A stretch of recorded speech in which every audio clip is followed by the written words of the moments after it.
Ladies and gentlemen, and now to present our next award, the TaxProf. Yes, thank you, yeah, give it up, yeah, thank you, yes, woohoo, yes, thank you, yes, thank you, yes, keep it going, yes, thank you, yes, all right, thank you, yes. So I have the pleasure to introduce the top 100 code sections. Now, as many of you know, the Internal Revenue Code is by far the most important of all the different types of tax authorities. When we're looking at the top 100 code sections, we're looking at code sections that have importance in various practice areas. In whether you're talking about individual tax, corporate tax, partnership tax, international tax, different types of entities. Now, we're specifically focusing on just the income tax area. Of course, there's other areas of the tax law like estate and gift and procedural and other areas, but we're really focusing on the income tax code sections here. Now, again, this is the top 100 code section list. There may be some code sections you were expecting to see on the list that aren't on there. It's of course, there's thousands of code sections out there. We can only get the top 100. All right, so with that, let's get to it. Before we look at our award winners, the top 100 code sections, it's really important we understand the structure of the Internal Revenue Code. Now, I have a sample here just of Subtitle A, specifically Chapter 1 of the Internal Revenue Code, and it doesn't have every little thing in there. We're just going to focus on the table of contents for this video. Another video, I actually go through the code with you and some scavenger hunt issues, so please see that video. But again, this is Title 26 of the U.S. Code, also known as the Internal Revenue Code. We're specifically looking at Subtitle A, Income Taxes, Sections 1 through 1564, and then we're even going to go further down. We're going to look at Chapter 1, Normal Taxes and Surtaxes, okay, specifically Sections 1 through 1400Z-2.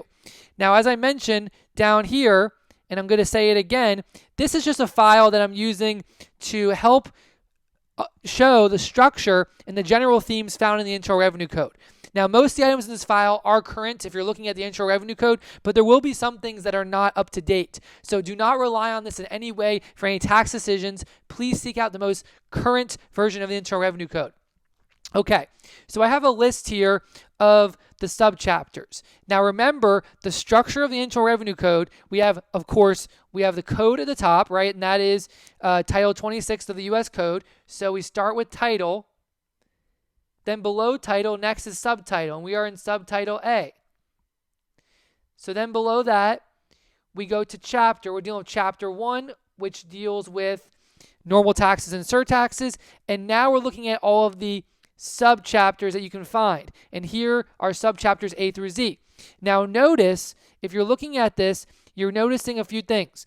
You specifically see that some of these subchapters, like look down here at X, Y, and Z, or I'm sorry, W, X, and Y, jumping the gun, right? W, X, and Y, you can see that they're repealed. Now, if those subchapters are repealed, you're not going to find anything in there. Now, within these subchapters, you might find parts that are repealed or subparts or sections that are repealed, but the idea is just like the structure of an outline that you're writing for an essay, right? It drills down. So let's take a look at these different subchapters, right? Subchapter A, determination of tax liability. We're definitely going to look at that, and I want to show you the specific layout, right? We're going to continue down the line and see what's below chapter, right? We have subchapter next. We're going to see those things, okay? Also, I want to take a look at Subchapter B and talk about a few things there, helping you understand the structure of the Internal Revenue Code, and a lot of the top 100 code sections come from Subchapter B. We're also going to take a look at subchapters O and P. O and P, those are very important because those get into a lot of mechanical issues in the tax law. So I want to take a look at those. We're not going to look at every little thing, but definitely take note here. Go through these subchapters. Again, I have another video that focuses on the Internal Revenue Code, and it actually goes into the Internal Revenue Code. And again, this file I provide even further shows code sections and the language, and I talk about the language of the code and whatnot with some examples. But take a look at these. Take a look at some of these subchapters. And some of these subchapters are known in the tax profession. For example, if you're dealing with business entities, Everybody knows about Subchapter C of Chapter 1, which deals with corporate distributions and adjustments. That's why it's called a C corporation. Also, Subchapter K, partners and partnerships. So if you ever hear anyone say Subchapter K taxation, they're talking about partnership taxation. Another popular area is Subchapter S, right? We know about small business corporations, S corporations, and the Congress, they've labeled that subchapter in the income tax area as tax treatment of S corporations and their shareholders, subchapter S. And you can see it provides the section numbers in here because, again, the section is most important of all these different units. It's like the main measure of the unit of the Internal Revenue Code. Okay, so let's go on and let's take a look at specifically at subchapter A, and I'm going to show you this structure as it goes below the chapter. All right, so we have subchapter A here. We're now in subchapter A. Again, remember, we're in Title 26, Subtitle A, Chapter 1, and now we're looking at the different subchapters. We're not going to go into each one because, again, this video is to explain and help you understand the structure and how that can help you in terms of learning, right? Think for a second. Let's say that you're either a new tax practitioner or you're someone that just doesn't have a lot of experience in a certain area of tax law. Like maybe you don't do international tax. So you would go to that list of subchapters and you would say, where can I find the international tax subchapter? And if you want to take a second, stop the video and go back and you look at that, you're going to see that it's going to be found in subchapter N of the income tax chapter 1, right? It's found there. That's where you find international taxation, okay? So subchapter A deals specifically with determination of tax liability. So we have like tax rates, we've got the different credits in there, various things. Again, we're focusing not on the content in this specific video. We're focusing on structure because, again, it's helping you navigate the tax law so you become a better tax practitioner. So again, remember, we are down at the subchapter level. We've gone all the way from title down to subchapter. Remember, we are now in subchapter A, determination of tax liability. Okay, below subchapter is now part. And you will see on this list, we have some parts. So right here, part 1, tax on individual sections 1 through 5. Okay, so then what comes below the part? Okay, below part, we're going to have subpart. Okay, subpart, and I'm going to show you an example of that. And if you look down here, right, part 1, part 2, part 3, look at that. There's no subparts. It goes right from part to section. And it can do that. Some parts or some subchapters just go right to the section, okay? Goes right to the section. You can do that. You can skip steps. But remember, it's still, the organizational structure is still at that same level. So notice in part 4, we have subparts. So let's go to part 4 for an example. Credits against tax. There's a lot of sections. And usually the parts or the subchapters that have a lot more stuff, that's where you're going to find these lower level items, okay? But of course, every unit, right, that will have that section. Everything will eventually get down to a section. You're not just going to end at a part or a subpart. You will have a section number because that is the unit of measure in the tax code. That is the most important measure. So in part 4, we do have subpart, okay? So you notice, okay, we've got subpart A right here. But notice again, part 1, part 2, there wasn't a subpart. It just went right from part to section. Below subpart is section, okay? And that is where we find the lowest level in the table of contents, the section, which again, that is the key measure. So again, notice you can go from part to section, or you can go from subpart to section. That's possible, okay? And you see part 4, subpart, and you have the sections. So that you can, don't get too confused. But notice, even though we went from part to section from in part 1, and then part 4, we went from part to subpart to section, notice that the level is still the same. It's still the same. We still continue that same basic measure. All right. So again, this can help you understand kind of that structure. Let's now move on to the next subchapter, which has a lot of the top 100 code sections. And there are some things that we're going to talk about that are very important to understanding the structure of the Internal Revenue Code. And it's going to help you, again, become a better tax practitioner. So let's continue on. Okay. So we have subchapter B. Computation of taxable income sections 61 to 291. So now you've mastered, and if you haven't, go back and do this. You've mastered the structure, right? Remember, we started the title, subtitle, chapter, subchapter, right? And remember, you start off already in chapter 1 of subtitle A of title 26. So we were really getting down from we were looking at subchapters A through Z of chapter 1 of, again, subtitle A of title 26. So now we're really getting into the nitty-gritty with these subchapters. And understanding the subchapters is very important. If you're taking my class, make sure you go through and understand these. I might test you on these. Multiple choice, fill in the blank. It could be one of these, okay? It could be a fill in the blank question that says, which subchapter, asking for one character on the exam, which subchapter deals with the computation of taxable income? And that'd be subchapter B. I'd be more likely to ask, like, which subchapter deals with C corporations or partnerships or international tax or S corporations, questions like that, because there's a lot of stuff in the tax law that deals with computation of taxable income. I don't want to confuse you too much, right? That's a little bit of a tricky question, but you get the point. Okay, so the reason why I wanted to specifically go to subchapter B is because this is where things get a little challenging.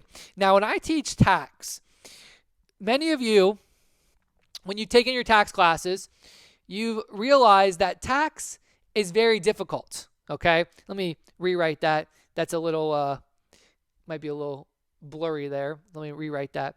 But when you took your first tax class or you learned about tax, you probably realized, just like I did, just like everybody before you that's ever taken a tax class, even the highest, Supreme Court justices, tax is extremely difficult because there's a lot of rules. There's a lot of stuff to know. And one thing to understand is there's no way you can memorize all this. Even the most seasoned tax professional, right? These mega men and women out there that are viewed as the highest expertise, just complete experts, tax gurus out there, tax wizards, even they don't have everything memorized. Okay, they don't have everything memorized, but they do know a lot of stuff. So they do have a lot of knowledge. Okay, I'm not saying they don't have knowledge. They do have a lot.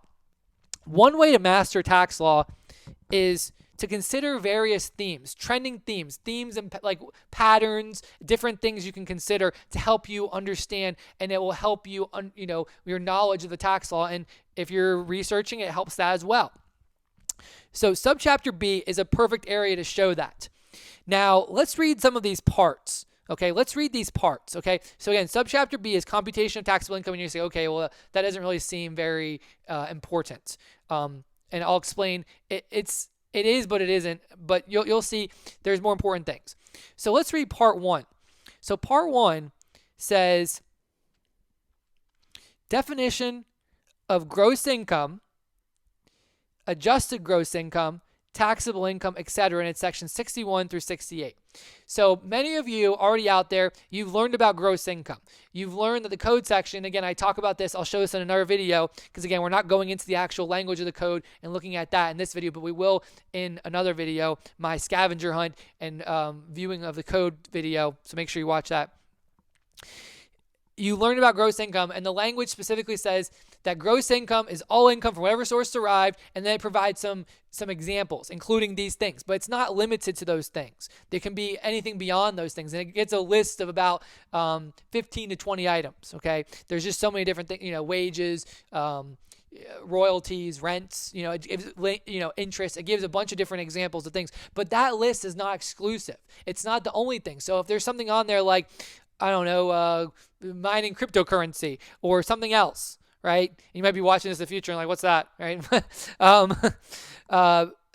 Even though it's not on the list, that can still be considered income because Congress wanted to use the broadest measure, going back to that 16th Amendment, as broad as they could. So they used that from whatever source derived language that comes from the 16th Amendment.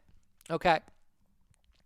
So you're saying, okay, well, that's all good. So we start off here in these sections defining gross income. So specifically, we list out and we determine what is gross income. Now, this is where things get confusing. Look at part 2. Part 2 says items specifically included in gross income. Included.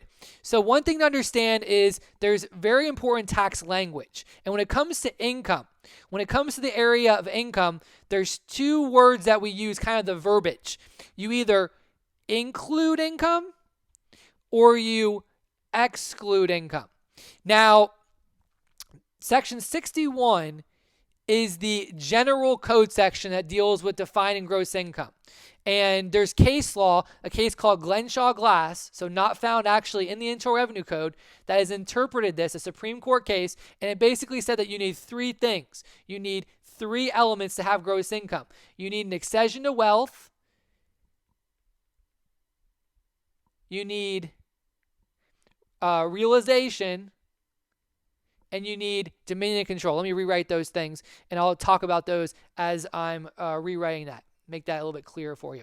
Okay, you need three things. And I talk about this in my top 50 cases and other videos as well. So it's not the only time I talk about it. Okay, so you need three things to have gross income. You need an accession to wealth, which really just means that you need your net worth has to go up, right? Assets minus liabilities equals net worth. So accession to wealth, that's what it means. Your net worth goes up. For those of you accounting people out there, yay, right? It helps understand. If not, it just means your net worth goes up, right? Take your assets minus your liabilities. That number, if it increases, then that is an accession to wealth. You need that. That's the reason why loans, when you borrow money, is not considered gross income, even though you've received cash. Second thing is you need realization or severance.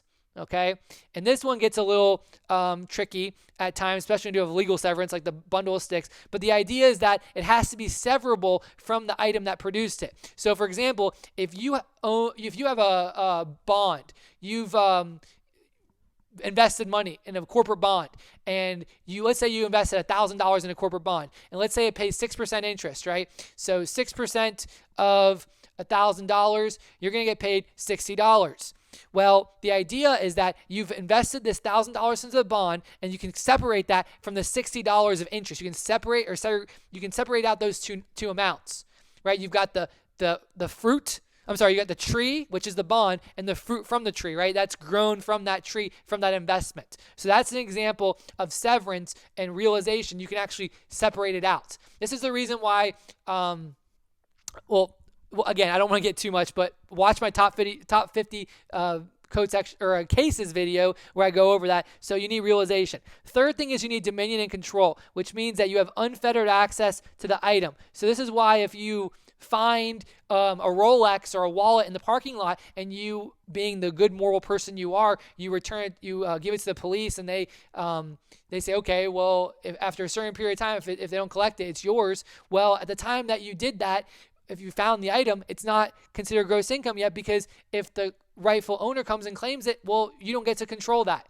Okay, same thing for security deposits if you're a landlord, to make it a little bit more complex, right? If those are returnable security deposits, not gross income because it might have to be returned, so you don't have dominion and control. So those three things you need to have gross income as defined by the Supreme Court in Glenshaw Glass. If you look at code section, you're not going to find that in section 61 for gross income, and you're not going to find that in the regs as well, in the regulations dealing with section 61 as well. Okay.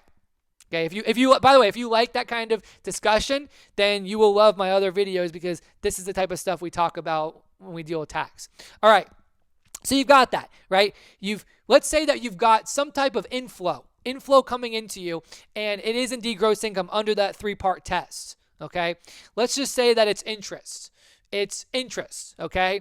It's accession to wealth, right? Your net worth's gone up, your assets have gone up, your liabilities stayed the same, it's gone up. So boom, accession to wealth. Realization, again, let's say it's on a corporate bond, it's severable, it's separate, right? You've got the $1,000 originally in the bond invested that you're going to get on maturity, and you've got the $60. So it's severable, right? We separate the 1,000. We can separate that from the 60, the interest. And then dominion control, can you do whatever you want with that $60 of interest? Yes. You want to go spend it? You want to save it? You got it, right? We've got all three things. So we've got gross income.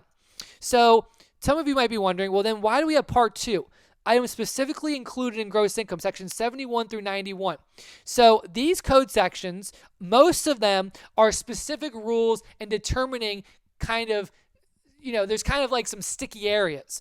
And these include historically Section 71, which is when you're looking here, and this might go away in the future. So again, you can't rely on this document. 71 deals with alimony. And alimony, depending on the year that you are in, could be included in gross income. It might not be. So you're saying, okay, well, isn't alimony gross income? Yes, in certain years.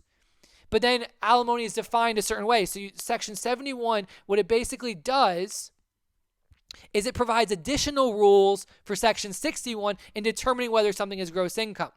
Okay? Now, that's why we have services of child, annuities. Annuities has special rules. You might recall if you ever learned about annuities, there's this special ratio you learn about, right? And it gets real challenging. Taking the CPA exam, you got to worry about that. Some states, the bar exam, they love to do annuity questions, right? You remember all that good stuff. One weird area that sometimes you might have heard of, you might see this, is look at Section 74, prizes and awards. And yes, this is dealing with if you go on a game show and things like that, you get a prize or award. I mean, other awards too, like if you receive an award from your company for a long service or things like that, you may or may not have to include in gross income. Now, the reason why, so you might be wondering, well, if you win $25,000 in a game show, right, or $1 million on a game show, isn't that gross income, right? Because through the 3-part test? And you would be correct. So you're saying, well, why is there a redundant code section? This is because there were issues historically, and of course, this was back very much in time, back in the 50s and 60s. People were basically interpreting this a different way, and Congress wanted to make it clear. Look, these things are included in gross income. They had to say it explicitly, right? Because it's not found in Section 61, and you've got this Glenshaw Glass broad test, right, that doesn't really apply on every little factual thing, but you can use it, right? So they want to be clear. Also, Section 74, it breaks out some special rules for if you do certain things with those prizes, awards, or you get it a certain way, like a employee achievement award or safety award, stuff like that. So it breaks it out. So if you look at all these different code sections, most of them are like the annuities, where in the old 71 alimony, where you see there's special rules. There's special rules that provide exceptions or some special way to calculate. And that's what those are. Okay, so again, we start off by defining gross income. And in defining gross income, which again, we use our case law and things like that, but again, we're focusing on the Internal Revenue Code here. Part 2 of Subchapter B provides some special rules for certain areas of the law to provide special calculations or exceptions. So these are kind of like special calculations for certain topics like annuities, for group term life insurance, and also exceptions. Some of these things, there's exceptions given by Congress where maybe part of it is included and parts excluded, so there's exceptions, okay?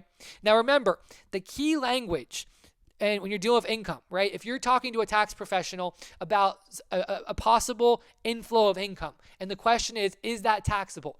The language you're using is it's included in income or it's excluded in your income or from income. However you want to phrase that, right? I've seen it both ways. Okay, so I told you that the first rule that you always identify when you're dealing with an income question is you start with Section 61. And again, I'm getting a little bit substantive here, in talking about how you do this, but it's to help you understand the structure of the tax law, because you're going to see, look, Section 61 is the first section, right? So that's where we start. That's our starting place. And again, this video is not meant to be substantive. It's not meant to teach you the law, but it's meant to show you the structure. So we've got Section 61, and that is the first code section, and that's always going to be our starting point. We define gross income there. If we need the special rules to help us navigate and, do certain things, then we look at Part 2 and we say, okay, do we have anything in Part 2 that deals with interest? No, nothing in there really deals with our corporate interests. So nothing in Part 2 will apply, right? We don't have alimony, annuities, service of child, prizes, awards. We're not a dealer in tax-exempt securities, group term life insurance. No, we just have corporate insurance, corporate bond insurance, okay? So once you do that, so at this point in Section 61, you could have either include or exclude based on the 3-part test. So in our example, we included it, and the reason why was, again, we met all 3 requirements. But it's possible that we do have an inflow that's excluded because it fails one of the 3 requirements. If it's excluded because it fails one of the 3 requirements, it's done, it's excluded. But if it's included in gross income, and this is where things get hard, and some of you are probably going to need to rewatch this part of the video, right? It's going to be a long video, but you need to rewatch this part. Then once you got this done, right, part 1 and part 2, once that's done, then you got to go over to part 3. And you're going to see why when we flip over. So look at the title of part 3. Part 3 says, items specifically excluded from gross income. So now you're like, oh, what's going on? You just told me that the key language is include versus exclude. And when we looked at Code Section 61, right, that's our starting point. We always start at Section 61 and we do the 3-part test. And you're right, the 3-part test. And if we meet the 3-part test, you told me, hey, it's included. And you're right, that is correct. However, we still have to go to part 3 and see if there's any specific rules that would exclude it out of gross income. So again, let me explain that. Now, one thing I like to do, some of you out there, you've watched my other videos, I love to do checklists. And I have a video on gross income. And the checklist will help you understand this if you're dealing with this issue. But this is just to help you understand how tax law is so complicated and why the structure of Internal Revenue Code is so important. But I have a checklist on gross income if you want to find that video. Okay, and it goes through this. The idea is you start off determining if it's gross income under Section 61. You go through the 3-part test. If you meet all 3, boom, it's considered gross income under Section 61, okay? You use Part 2, those special rules, to apply any special rules needed, like for annuities, like for group term life insurance. Again, there's special rules. Prizes and awards, special rules. But if we fail any of those 3 parts in the Glenshaw-Glass test, right, the GG, Glenshaw-Glass, then it's excluded and you're done. You'll see in the checklist it says you're done. You exclude it. It's not going on the tax return. So if we include it in Section 61, then the next stop is to say, hey, there's a question, and that's why I like to use checklists.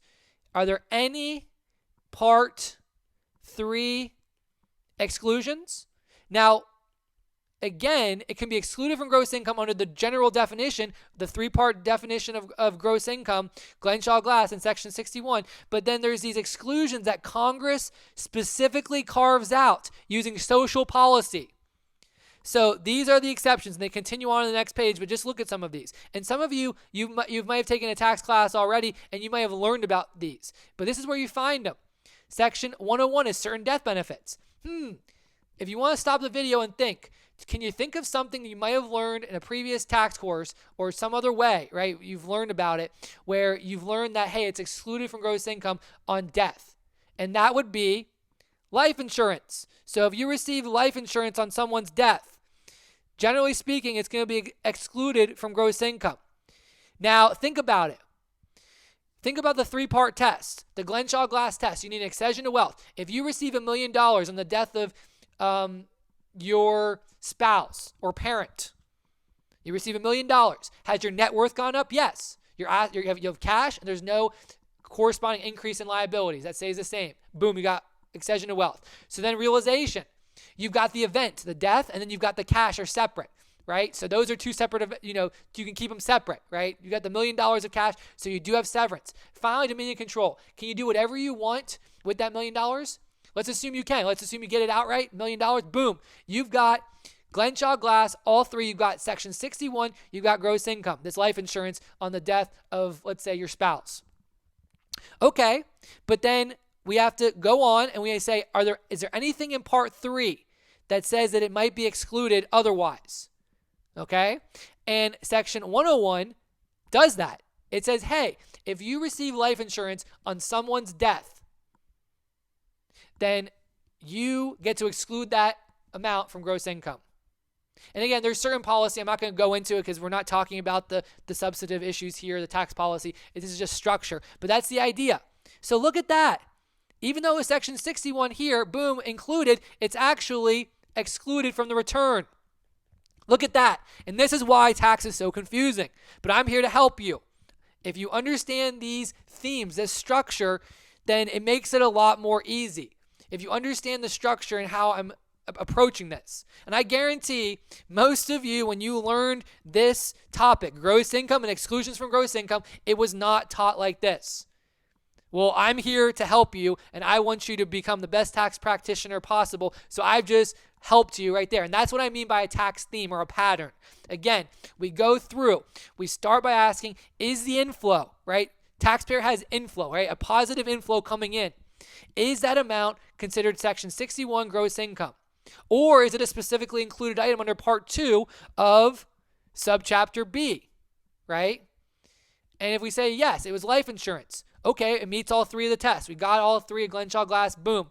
Then we have to ask one more question if it's yes, and that is there any Part 3 rules that would exclude it? And we got 101, Section 101 right here, boom. It's considered life insurance on the spouse's death, and that's excluded. That $1 million is not on the tax return. And that is how we approach this. And if you understand that, you are overcoming a huge hurdle and understanding the difficulty of tax. And trust me, there's a lot more difficulty. You're not just like, I just learned everything in the tax universe. No, there is way more difficult, or there's way many more things out there that are like this level of difficulty. But this is just how it's structured, and that's why That's why this video and understanding the structure of a tax law, the Internal Revenue Code specifically, is so important. So let's look at some of these other exclusions: gifts and inheritances. Interest on state and local bonds. So that's why I used interest earlier on to do an example. So we've got that corporate interest, right? Boom, we went through that. We met all three of the Glenshaw Glass, Section 61. Hey, it's including gross income, right? That doesn't necessarily mean it's on the tax return, because we have to ask, hello, right? Any Part 3 exclusions?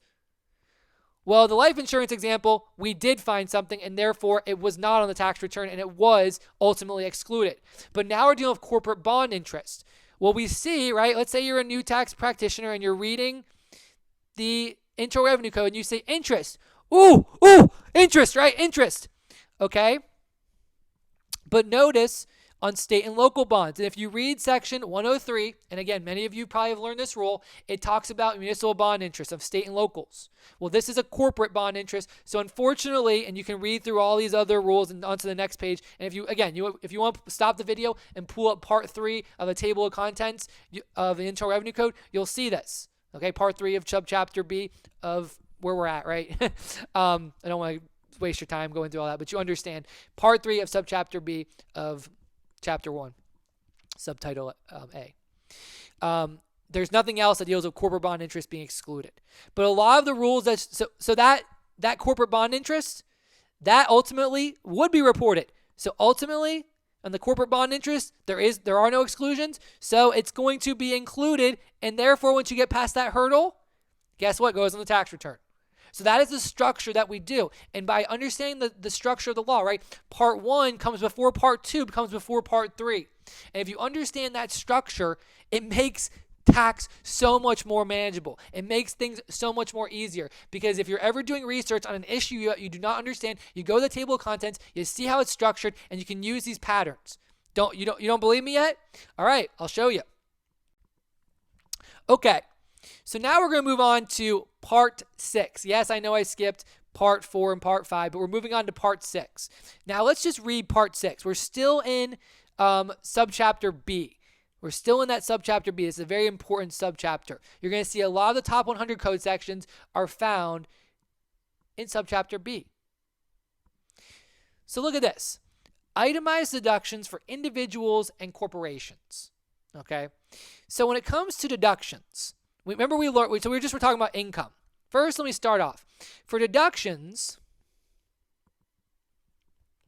the language is allow or disallow. That is the language we use when we refer to whether a deduction can be taken on a tax return. If it's allowed, it goes on the tax return. If it's disallowed, it does not go on the tax return. Okay. For income, if you want to stop and think about it, I'm just trying to quiz you because this language is very important. Income is include, exclude, right? We include the income from gross income or we exclude it from gross income, right? or in gross income. However you want to phrase that, fine with me. Right? I'm not a stickler on the language. Deduction is allow versus disallow. You can the deduction is either allowed or disallowed, and that determines whether it goes on the tax return. Okay, ultimately. So Part 6, this deals with allowances. These are allowances of deductions. So this is allowing deductions.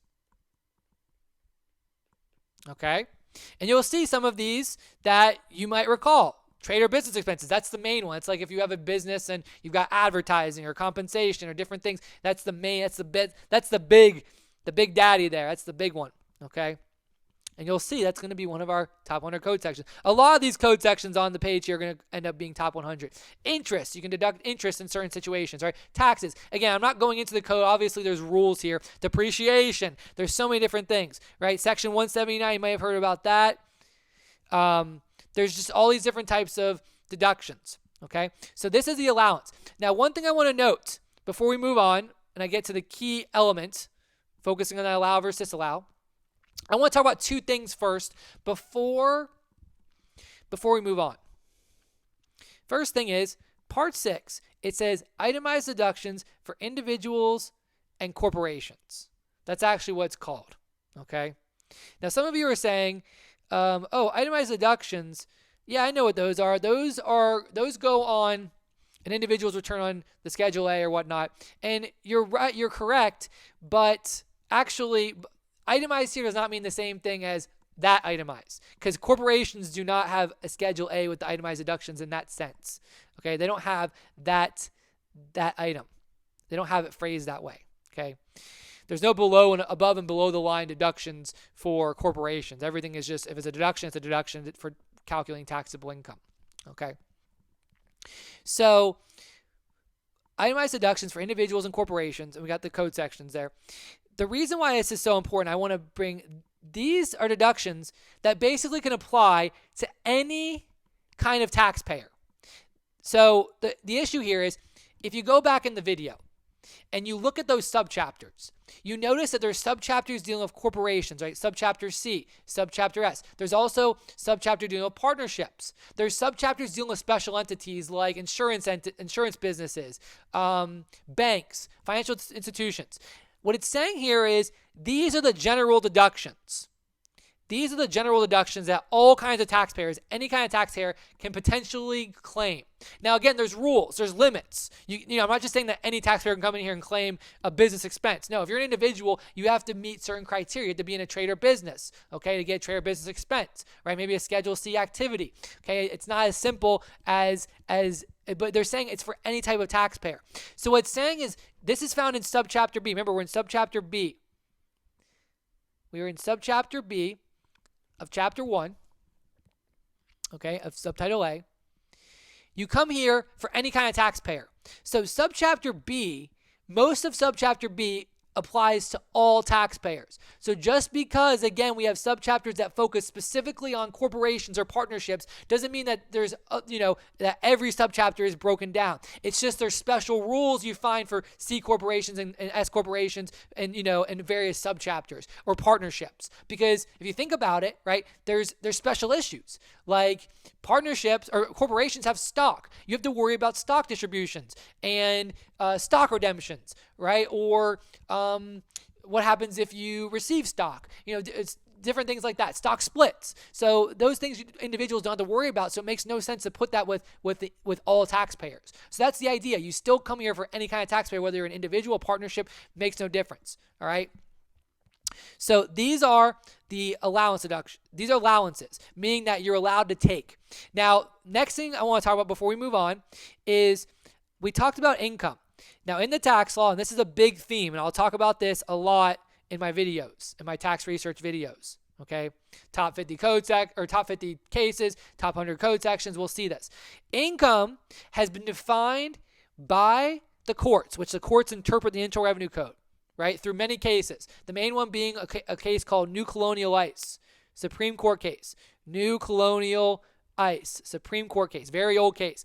Income is to be defined broadly broadly. And I talked about that. And again, that's because Congress in Section 61 uses the biggest, the widest, most expansive language they can under the Constitution, which the Constitution provides the most that it can.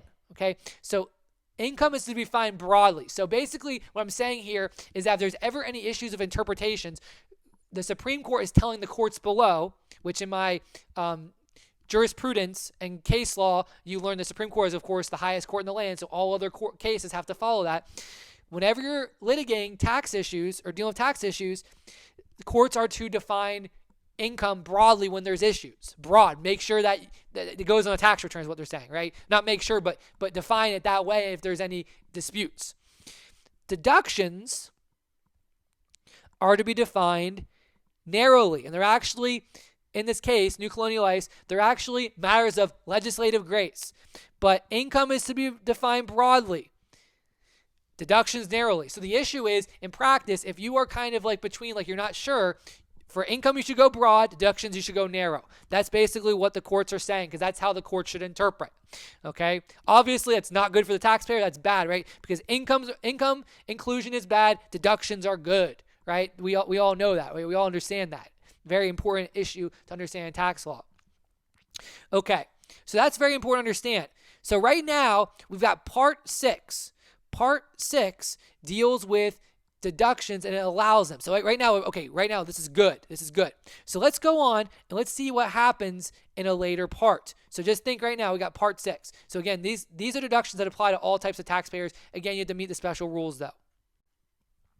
So Part 7, let's see what that says.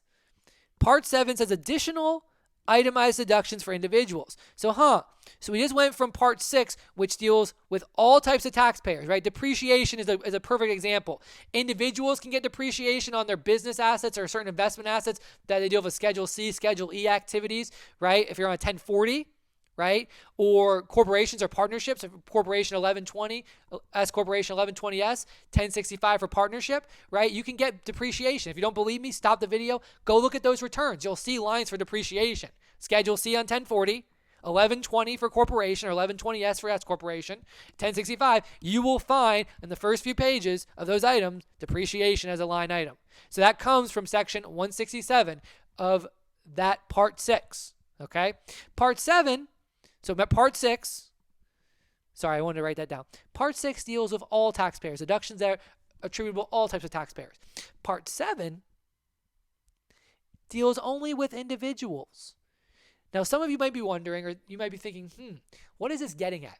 Well, there's some deductions that only apply to individuals. For example, medical expenses, one of my favorite deductions to talk about, or mortgage interest, right? That's another one of my favorites, and I have some videos on those. I love to do medical expenses in my tax research class because it's a fun topic, especially when we talk about things, like get people try to claim their own personal issues as medical expenses, like a therapy dog or there are arguments for that being a medical reason to have it. So I'm not trying to, say, oh, it's never a medical issue. I'm just saying that sometimes people, they blur the line on that stuff. So it gets real interesting. But medical expenses, right? You've got medical expenses. Actually, mortgage interest is actually found in Part 6. I said that earlier because corporations and entities can also have mortgage interest as well as deductible items. But medical expenses, well, corporations are not beings. Partnerships are not beings, so they're not going to have medical expenses. They don't need to fix themselves, right? So that's a perfect example. So these deal specifically with individuals, okay? So just keep that in mind. So this is still dealing with allowance. So these are still allowance provisions, okay? Now you're going to see something very interesting. Remember you had that revolutionary moment that came when I explained to you how Part 1, Part 2, and Part 3 all fit together, right? Part 1 and Part 2, you've got inclusions and gross income. Part 3, after you have the inclusion, you can actually get out and through the exclusions, the way that the tax law is written, okay, through exclusions. So now we're going to continue on and we're going to see what happens. All right, so Part 8 deals with special deductions for corporations, and a similar idea individuals, right? There's certain things that a corporation, I mentioned those earlier, like for example, something called the dividends received deduction. Some of you might know about that, some might not. Not going to talk about that, but the point is that an individual is not going to be able to get that only, or even a partnership, only a corporation. But look at this, right? So Part 6, Part 7, and Part 8, right? Everything before Part 6 was not dealing with deductions. Part 6, Part 7, and Part 8 were all allowance provisions. They allowed for certain deductions. Now we got Part 9. Let's read together what Part 9 says, because this is very important. And you're going to start to see the tax themes work out here. Part 9 says items not deductible.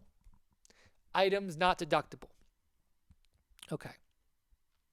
So in Part 6, Part 7, and Part 8, there were provisions, there were rules, there were code sections dealing with specific issues. Okay?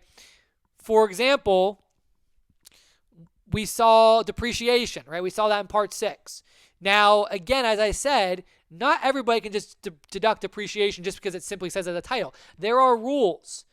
And remember, deductions are defined narrowly, to be interpreted narrowly. So if there's issues with the rules, the courts are going to interpret that narrowly, and the courts matter because those are the ones that, take up tax court cases and individuals cases. Okay. Ultimately, the IRS goes to court with the taxpayer, or taxpayer goes to court with the IRS if there's a dispute. So depreciation is a deduction, might be allowed depending on the rules. Those rules will be interpreted narrowly, and it's hard to get in those rules a lot of times. Okay. Unless you're, just a a plain vanilla business and you can pretty much get it all. But if you're an individual, then sometimes it's tricky. You got to go through all the hurdles. Many of you know there's all these hurdles in the tax law, right? So what we're saying is, if you go through Part 6, Part 7, Part 8, and you've got and you meet depreciation, or you meet some criteria that's in Part 6, Part 7, Part 8, you can actually be brought out as disallowed under Part 9. So if Part 6, Part 7, and Part 8, if you do not have a deduction, you're not going to get a deduction on a tax return. And there might be other deductions in the tax law, but I'm just specifically referring to those. Like if you're going through the rules of those things, like depreciation, you go to Part 6, you go to Section 167, you go through those. And if you don't have it, you're not going to get it. But if you do have depreciation, and this is again why the checklists are important. I do have videos on these checklists. Look at my Trader Business discussion if you're looking for substantive discussion. If you do have a deductible item in Part 6, Part 7, Part 8, you got to come here to Part 9. You got to ask, are there any sections in Part 9 that make my otherwise deductible from Part 6, 7, or 8 item that they're going to disallow it. They're going to make it non-deductible. And look at some of these titles. We got personal, living, and family expenses. So if you've got depreciation on your personal home, it's going to say, okay, well, you got depreciation, but it's personal, living, family. You can't deduct it because it's disallowed, because personal, living, and family expenses are disallowed. Capital expenditures. So if you've got something that's depreciable, but you have to capitalize it, well, you don't get to deduct all of it immediately. You got to do it over time, and that's why the depreciation takes time, right? You've got capitalization. We talked about that. Expenses and interest relating to tax-exempt interest income, right? If you're able to take something if something is excluded from gross income under Section 103, the municipal bond, for example, or other rules, right? Those excludable items, you can't deduct it. You don't get that's what we call no double tax benefit, and I talk about that in the tax doctrines, and the video I have on that later on down in other videos, okay? So you can read some of these. 280 is a big one. 280, and there's various cap A, cap B. There's lots of different limitations. But the point is, you got to go through Part 9 and see if there's anything that might provide for a limitation on this. Either a percentage limitation or the whole amount might be disallowed. And now if you think about it, right, look at the pattern. We've got the similar structure with income, right? Income, you started with Part 1 or Part 2, and if it was not in gross income, if it was not under Part 1 or Part 2, it was not gross income, and it was not including the tax return. But if it was in Part 1 or 2, right, in Part 1 or 2, You had to go down and ask a question, what about Part 3? Does anything exclude it from gross income? If the answer is no, it's yes, you include it on the income tax return. If you do have something in Part 3, it's excluded, or a portion of it's excluded. Deductions are similar, but it's kind of like a mirror image, right? We start with allowance. If we have an allowance provision, then we have to continue. That's why I use a checklist. But if there's no allowance provision, guess what? You can't deduct it. If we do have the allowance provision, right, Part 6, Part 7, 8, we got to come down and ask Part 9, are there any disallowance provisions? And if there are, it's not allowed on the tax return. If there are not, you can take it. Again, this is subject to special rules that are actually found in the code sections themselves, throughout various other areas. But these are for the general, again, income and deduction areas. So this is one huge part of the structure of the tax law to help you. And now, why is this helpful? Because you have to use this strategy when you're doing tax research, because if you do have an income question or deduction question, you got to go through these steps. If you don't, you're going to miss steps. You get the answer wrong, right? You might find some interest. There might be municipal bond interest, right? And the question of the tax return, the tax issue is, hey, this City of Atlanta bond, and the taxpayer's receiving interest on it, right? Because they invested the money in a City of Atlanta bond. $1 million City of Atlanta bond, 6%. They've got $60,000 of interest income. The question is that included in gross income, right? You go through Section 61, you go through Glenshaw Glass. Hey, it meets all three, right? It's interest income. But then, and if you stop there, you would get that wrong. You'd be wrong. Okay, assuming that the City of Atlanta bond is considered municipal bond interest, which most likely would be, and qualify for exclusion or Section 103. So if you just stop there and said, hey, I found the answer. Section 61, Glenshaw Glass meets all three, right? Meets all three requirements. It's income. If you stop there, he would be getting it wrong. Huge difference from a taxpayer, especially if you add some zeros onto that, right? What if it's a $100 million bond? Then you've got a $6 million in interest. Right? $6 million in interest. And if you think about the tax consequences, right? You're paying tax if you're a corporation when the corporate tax rate is 21%. That makes a big difference, right? It's 20%. That's $1.2 million. And if you put the wrong answer, your client's having to pay $1.2 million versus not paying $1.2 million or saving $1.2 million, right? That's the idea. Deduction, same way, right? So if you go through and you find an allowance and you say, hey, it's deductible, but you forgot to look at all the disallowances, it could provide potential issue there, right? You might find, for example, certain industries, certain drug industries that are, for federal purposes, are not they're illegal, but for state purposes, they might be legal. Certain states, you might say, hey, this is deductible, but then you come to code section in the 280s, 280F, and you see, hey, that illegal activities, certain deductions are not allowed, and you can't deduct them. Okay, certain things about that activity you can't deduct. So that's another example. All right, let's continue on. Okay, so this just continues on with some of these disallowance provisions found in Part 9. Just want to show you those. Again, the 280s are big. You have the different things here. Sorry, I said 280F earlier. I meant 280E. I did say 280. My apologies. I always confuse 280E and 280F because those are two huge limitations. The 280s are a big area. By the way, when you see a Cap A like that, that is 280 Cap A, 280 Cap B, 280 Cap C. That is not the same thing as a subsection, right? If you have 280 Cap A, subsection A, that is how you would say that, right? If you were writing out, like if you were referring to subsection A of 280 Cap A, it'd be, the way you'd write it is 280 Cap A, subsection A. And that's how you say it as well. So 280 Cap A, subsection A. Now, sometimes you'll hear tax practitioners say, they won't say the Cap A. Like, for example, 199, I say 199 Cap A, but some people just say 199A. Of course, it's shorter. So don't, that might be something of confusion. And by the way, the reason why a lot of people say 199A and not 199 Cap A is because when 199 Cap A came out, 199 was repealed. So then it's like, okay, well, there's no confusion. It can't be 199A because there is no 199A at the time it came out. That might change in the future, but just keep that in mind. That's why you will hear people talk about Section 263 and Section 263 Cap A. Two huge code sections because 263 deals with general capitalization. 263 Cap A deals with unicap. So you'll hear people say 263 Cap A.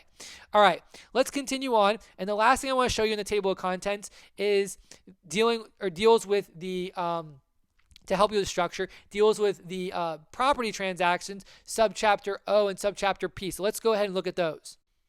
All right. So we have Subchapter O here, and we're almost done with this. Again, I know I spent a lot of time, but I wanted to really drill that structure thing with the income and deductions. Subchapter O and Subchapter P have a lot of code sections that you're going to see in the top 100 code sections. Very, very important. So Subchapter O, gain or loss on disposition of property.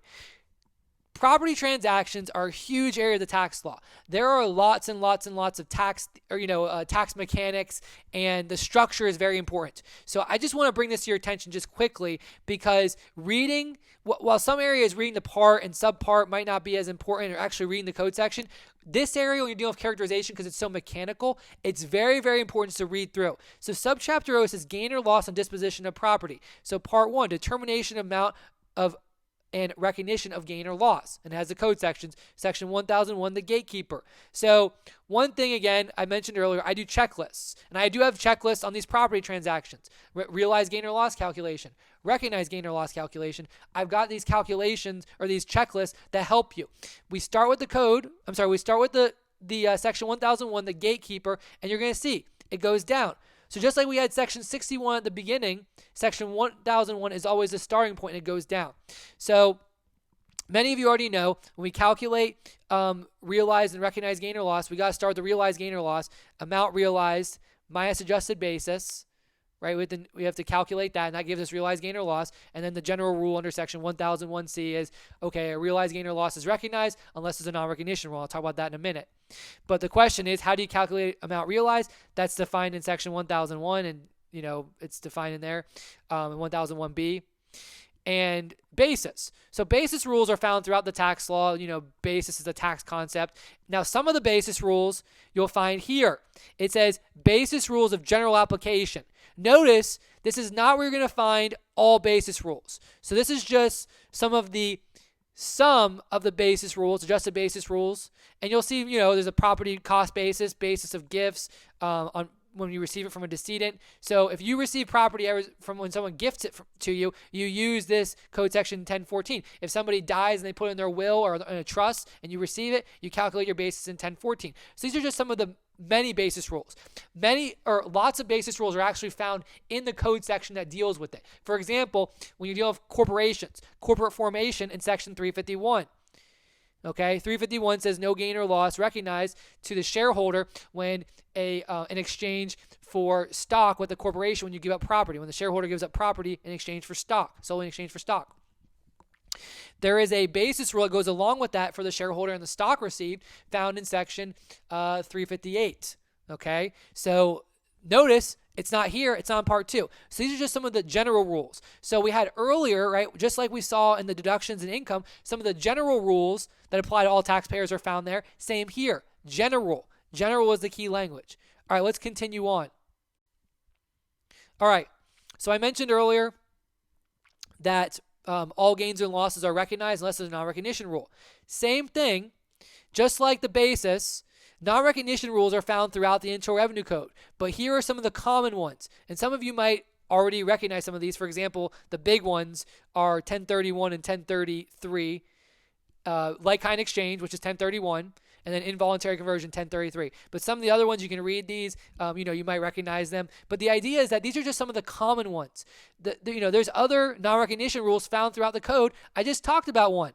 Section 351, which provides non-recognition to the shareholder when a shareholder transfers property to a corporation and the corporation in exchange gives stock to the shareholder. That's found in section 351. Notice, not found here. But these are the ones that apply, again, to all types of taxpayers. Similar idea.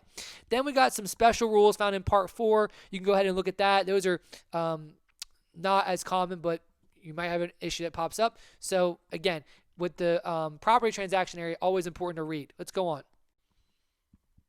We've got some areas that are repealed. Then we've got wash sales and straddles. That's a very important area. You might recall learning about wash sales, where that's an anti-abuse rule. And by the way, anti-abuse, whenever you hear the phrase anti-abuse, that means that Congress is trying to close a loophole, or IRS or the courts. Anti-abuse rule And by the way, Subchapter K of the Internal Revenue Code, which deals with partnerships, is pretty much all anti-abuse rules. Lots of Subchapter C and Subchapter S for corporations, C and S corporations, anti-abuse rules. There are rules put in place so that people can't play monkey, there's no monkey business going on, no funny business, okay? So Section 1091, loss from wash sales of stock securities, that's where people might sell their stock at a loss and then they buy it back in the next few days because they want to take a loss in a year because, okay, they need a loss to offset income. But then they buy it back at that same price. They recognize the loss, but then they get the same stock back. Economically, you're in the same position, so the loss is not recognized and the basis is pretty much rolled over. That's how it works. Okay, so Subchapter O deals with property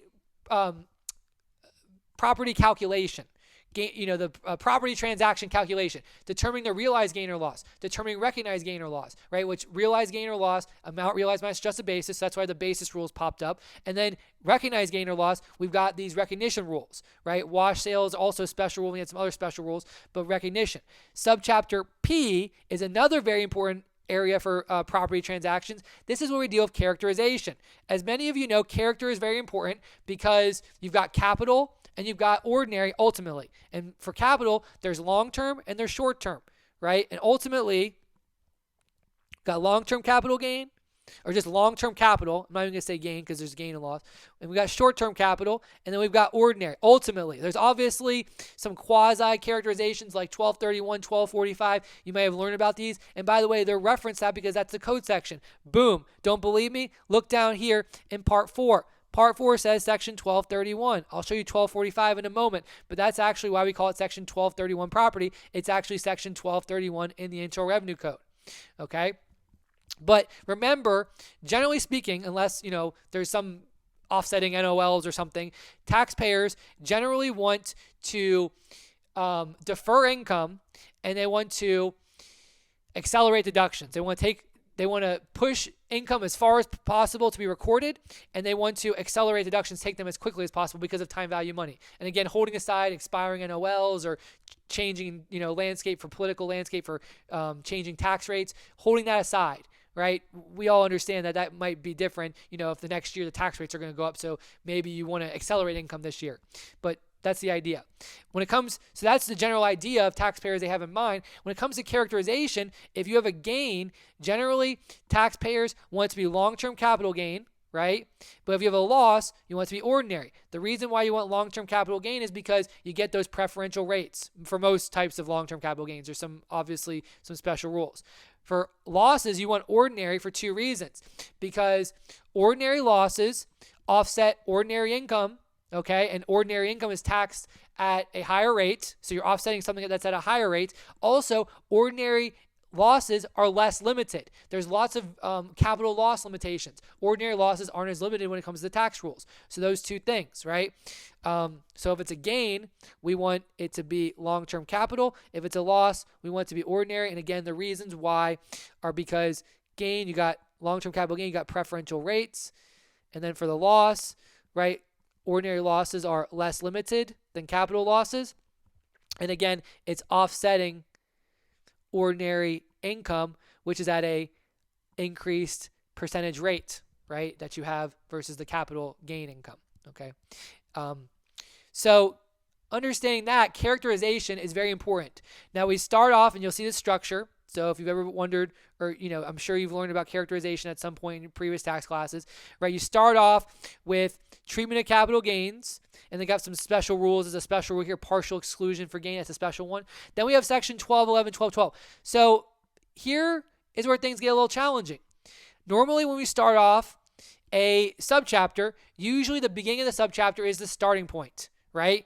We saw that with Section 61 back in Subchapter B, and we also saw it with Subchapter O, right? Section 1001, calculation of gain or loss.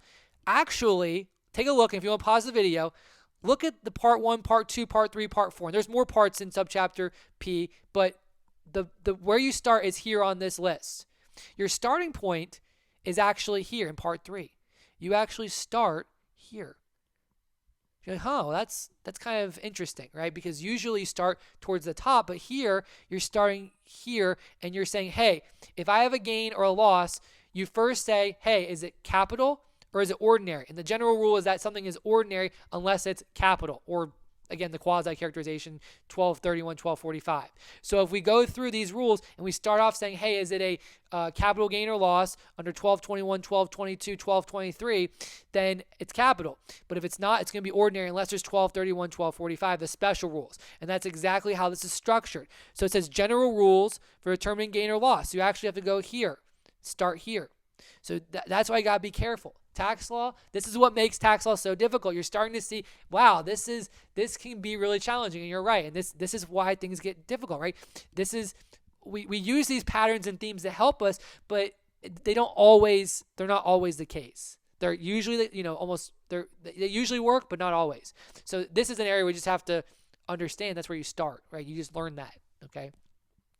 So part 4 is special rules, and that's where you learn things like section 1231, 1239, 1245, and let's continue on to the next page to see some of those. All right, so again, I promised we're dealing with the special rules, 1245. Right there, you got 1239. That's another special rule that you might have seen before. Those are some of the big ones, but those are special rules. And then part 5, we've got special rules for bonds and other debt instruments. This is an area we call OID, original issue discount. It's a little bit of an advanced area. Some practitioners, they only practice in this area. Okay, basically think of it like a junk bond, but it's not purely junk bonds. But like, let's say that you invest money in a corporate bond, and you buy the bond you invest $1,000 in the bond. You get no interest over 5 years, 6 years, but then on maturity you get $1,500. Okay, that $500. I know it's a crazy example, right? Because you're like, okay, well that's 50%. Let's say it's you get $1,200. That's more realistic. You get $1,200. Okay, so that $200 that could be implicitly traced as interest over time. So what I'm saying is, in year 6 or year 5, whatever I said in the example, let's just say it's 5 years. So you invest $1,000 in year 1, and you're going to get the $1,000.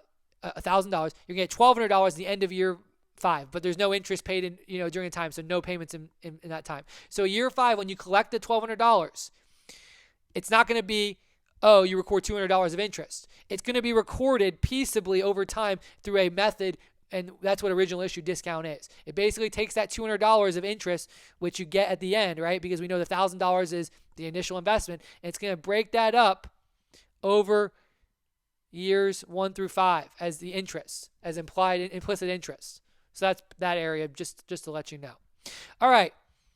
So now let's go on to the top 100 code sections. I think we're at a good point now to kind of go into the top 100 code sections. You got a good grasp on the structure of the internal revenue code. And now, the moment you've been waiting for, we finally get to the top 100 code sections. This is going to be real fun. One of my favorite topics to talk about. I love talking about these 100 code sections. I have 2 caveats that I want to make clear. First thing is diversity. There are thousands of code sections, and you might see something on this list, or you might not see something on this list, I should say, and you might disagree. Like, oh, why wasn't that code section on there? Okay, I'm just trying to use a round number. I could obviously do the top 1,000 code sections. I mean, all the code sections are important. They're written by Congress. They're all very important. Okay, we made that clear. But I wanted to be diverse. You're going to see a lot of these code sections. They come from Subchapter B, Subchapter O and P that we just talked about in the structure, right? In the structure video. Almost all of them, there's a few at the end, almost all of them come from the income tax area. There's a few at the end that don't, and I'll explain why I threw those in there. But diversity. So again, you might, they're all code sections are important, but these are just some really important ones. And for somebody that's starting off in tax research as a tax practitioner, these are 100 that I think you definitely need to know. But there's other ones you need to know as well. And the issue is many of you will go out and they'll specialize. So I can't focus on Subchapter C, I love Subchapter C, dealing with corporations, or Subchapter K, partnerships, love that too. I can't just go and, do because I think every single code section in Subchapter K is one of the top ones. I can't do that because some of you might never even deal with, you might not that might not be your specialty. You might be an international tax person. You might deal with individuals. Still probably deals with partnerships, but you might not get into the nitty gritty of partnerships like other people would. You might be state and local tax person. So, all code sections are important. So I want to make that clear.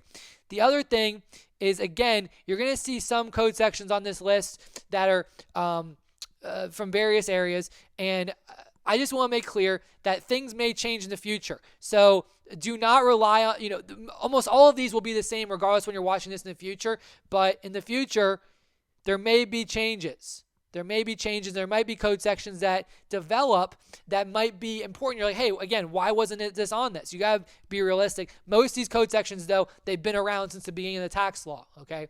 And I'll point out a few of them. Like the first one. Let's go ahead and start with number one. The first one has always been out there. Number one is income tax rates by filing statuses, okay? And you can read these. You can read on the slide if you want to stop, but I'm just going to give you a breakdown, right? You know the different filing statuses out there. There's single, there's head of household, there's married filing separate, there's married filing joint, right? We're looking at the income tax rates for these different filing statuses, and there's even things like if you look at Section 1H, Section 1H of Section 1 that breaks down capital gains taxation, collectibles gains, unrecaptured gains. So at the time of this video, the capital gains tax is 20%, okay? And collectibles, 28%. Unrecaptured Section 1250 is 25%. So obviously you're seeing there's differences there. There's differences in the change. Also, children under 14, talking about income of children under 14, kiddie tax rules. That's also found in Section 1. So there's a lot in there. But Section 1, I got to start there. And another thing, okay? I should probably put that, let's just put a third caveat, right? Third caveat is these are not listed. They're just the 100 important code sections. The number doesn't matter. So just because it's number one doesn't mean, number one is the most important of all code sections. No, I'm just going in order of code section. All 100 are important. I'm not going to say all 100 are equally important. I'm just going to say they're all important code sections. Okay, so the number doesn't matter. So I'm just doing it, by number. So number one, of course, is important, and it's number one. Okay, number two on our top 100 list is number 11, tax imposed. So this section provides income tax rates for corporations. So Section 1 deals with individuals. Section 11. And if you look at this, this changes the, so this is again Subchapter A. It changes the part. So these are two different parts if you want to go look, okay? This deals now with corporations. And at the time of the video, corporate tax rate is 20%. That could change in the future, very likely will. So do not quote, I'm not even going to write that one down. But that's the idea, is that's the corporate. So Section 11 deals with corporations. Most corporations. There's like personal service corporations and special ones. As corporations, they have different rules. Okay, number 3 is Section 55, alternative minimum tax. Okay, and the alternative minimum tax, there's a history about that. This came about back in the 1950s, 1960s, alternative minimum tax, the idea, and it's pretty easy to understand. You got people out there like billionaires. Go think about billionaires. At the time of this video, think about Warren Buffett or Bill Gates, or in the future, those people are probably dead. So, you got to think about the billionaires out there. But if you look at billionaires' tax returns, their effective or their average marginal rate might actually be lower than wage earners, like their secretary. There was a story that came out in the news, Warren Buffett, and Warren Buffett was saying that Warren Buffett's secretary had a higher average rate than Warren Buffett did. Because the idea is that the wealthy people, they can take advantage of some of these tax rules that give them, benefits that people that don't have $1 billion can, right? They can offset certain things and, use business losses and whatever to do crazy, get tax benefits. But if you're just making a salary, right? Let's say Warren Buffett's secretary makes $300,000 or $400,000 a year, just wages, straight wages. That's ordinary income, and that's going to be taxed effectively at a higher rates when you start getting into that higher amount. So that's the idea. So the alternative minimum tax was put in place to basically go through and adjust taxable income for certain things that wealthier people usually take advantage of to try to create, to kind of compare. And it creates this kind of like parallel structure where you're looking at the two taxes and it's saying, okay, well, which one's higher, which one's lower. And then if the alternative minimum tax is higher, you then add on the difference as a minimum or a additional tax due. Okay, number 4, Section 61, gross income. This might be what I think is the most important code section of all, but you could argue with me of other ones. There's other important ones out there too. So Section 61, gross income defined, and we talked about this one earlier.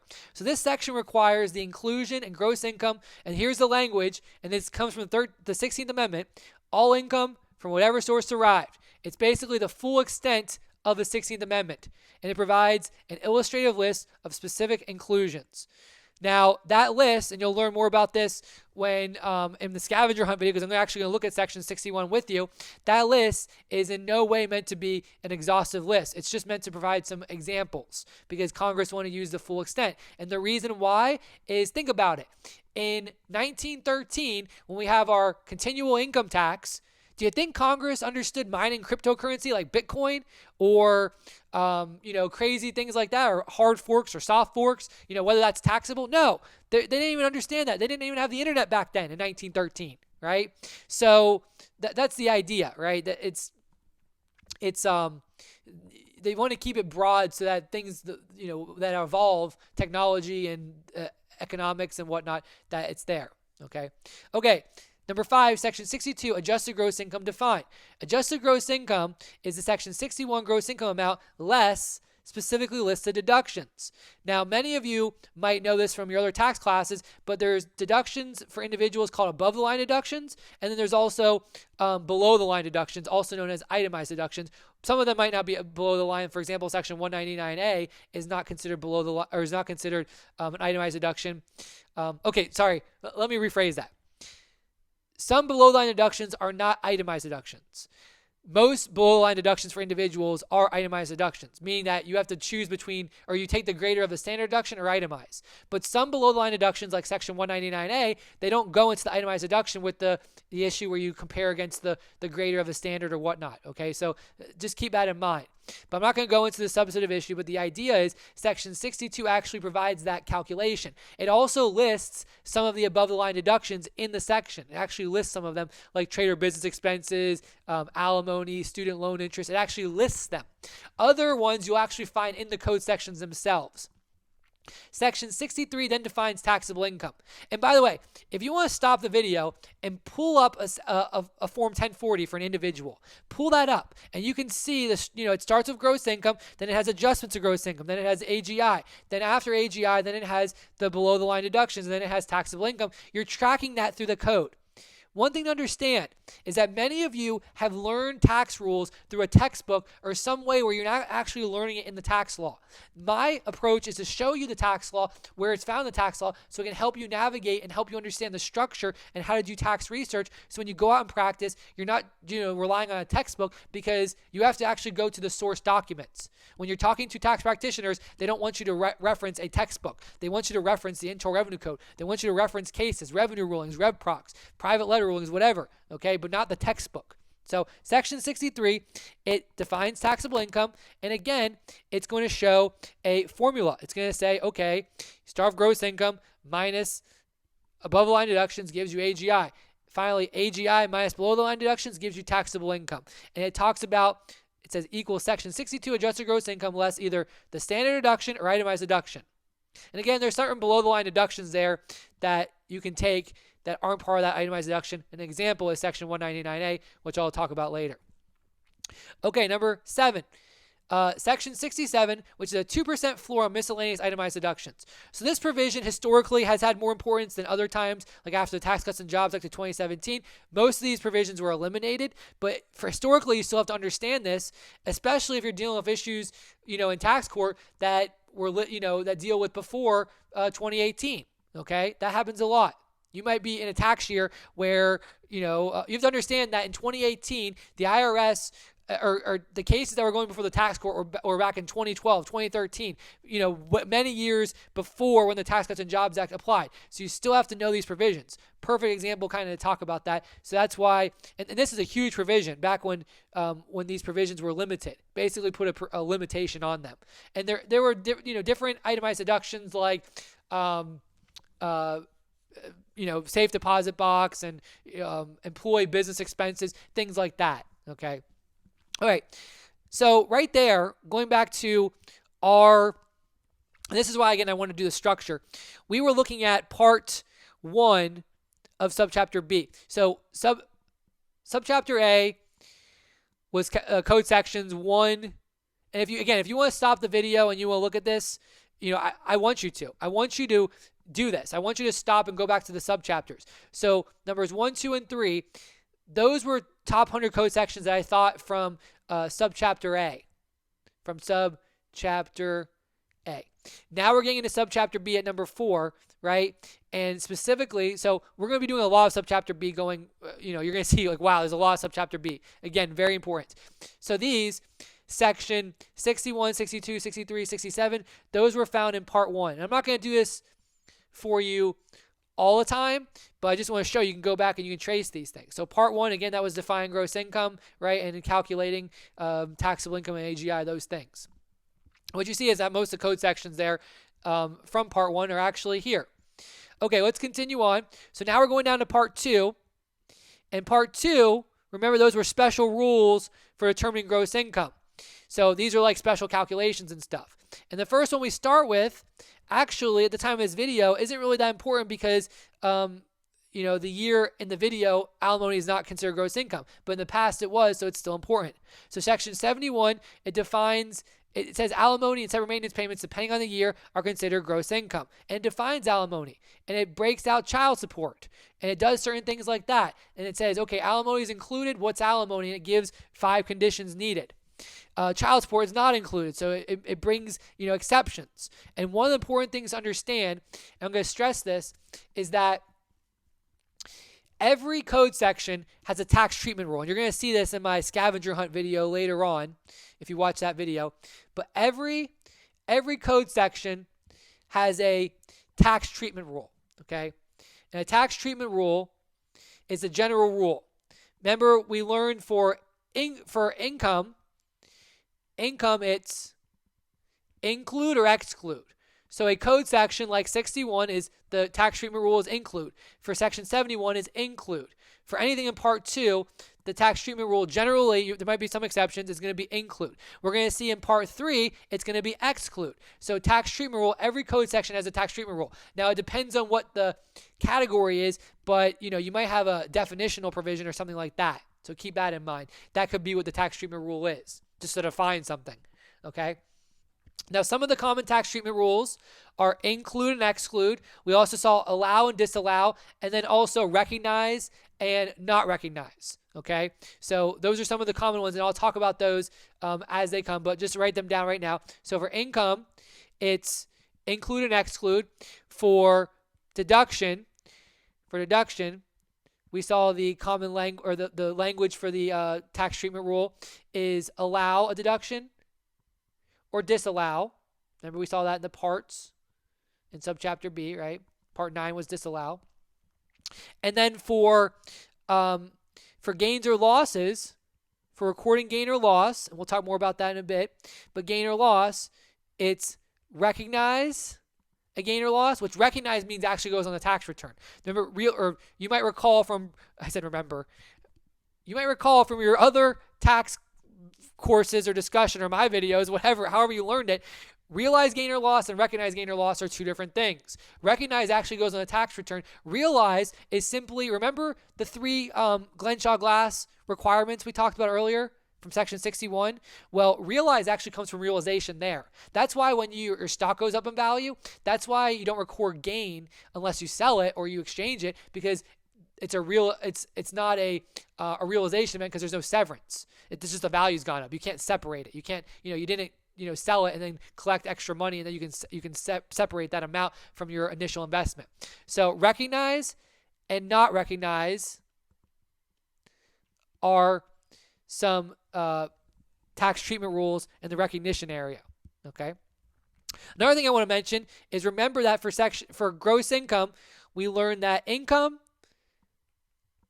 has been construed by the courts to be broad. And we talked about that earlier, but I want to stress that again. And that is something very important. That's one of the tax themes. Very, very important. Very, very important. Okay. So we've got part 2, and these are special rules. Alimony, separate maintenance payments. We've got annuities. So there's special rules dealing with annuities. You might recall you learned about annuities with the exclusion ratio, right, where a portion is excluded, right? And again, I'm not going into the substance, but I do have videos on annuities if you're interested. Services to children, right? If you're a child, how that gets taxed. Prizes and awards. Very important. These are very important code sections. They're in the top 100 list. Let's continue on. Okay, another of the, we're still in part 2, section 83, number 12, is code section 83. Now, some of you might not know this one, but this one is very important in tax practice. And it's property transferred in connection with performance of services. This one's especially important in partnership and corporate law when you're dealing with shareholders.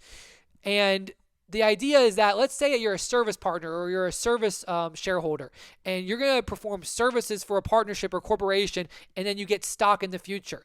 The idea is that this future right, and it's when you vest, right? That's when it's going to be taxable. So it deals with this vesting issue, right? It's basically a dominion control issue. So I'll just read it. The fair market value of property transfer for services is not included. So we're dealing with special rules for gross income. We're still in part 2. We're not in part 3. We're still dealing with inclusion. But actually, the general idea here is actually that it's not included. So it might be the treatment rule is not include. So again, you got to just read the code section. So not including gross income until the rights of the recipient in the property are transferable and not subject to a substantial risk of forfeiture. So what is this? It's basically a codification in a specific instance of the dominion and control issue dealing with Glenshaw Glass. So remember we had Glenshaw Glass, the 3 requirements. Number 3, we have dominion and control. Remember we said, okay, you have to have access. If you turn in a wallet or Rolex that you found in the parking lot and the police take it, they wait for someone to collect it, but you might get it if no one collects it, right? The right person collects it. That's a dominion control issue. You need access. You need to be able to do whatever you want with that. Same thing with the stock. If you are performing services for a partnership in exchange for partnership interest or getting stock in a corporation, performing services for that stock, you need to be able to have the ability to do whatever you want with that stock. If you want to sell it the next day, that's what you can do. And that's what we're talking about. We're talking about the rights of the recipient of property are transferable and not subject to substantial risk of forfeiture. You can do whatever you want with that stock, that partnership interest. Very important code section. Okay. So now we're moving on from number 13 down to number 24. Wow, all the way down there. We are looking at part 3 of subchapter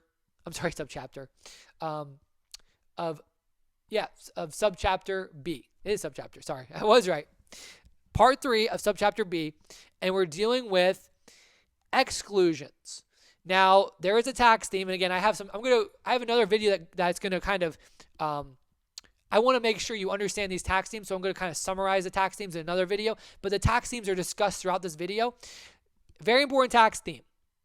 Tax understanding. And that's one of the things that we spent so much time stressing is how gross income works. So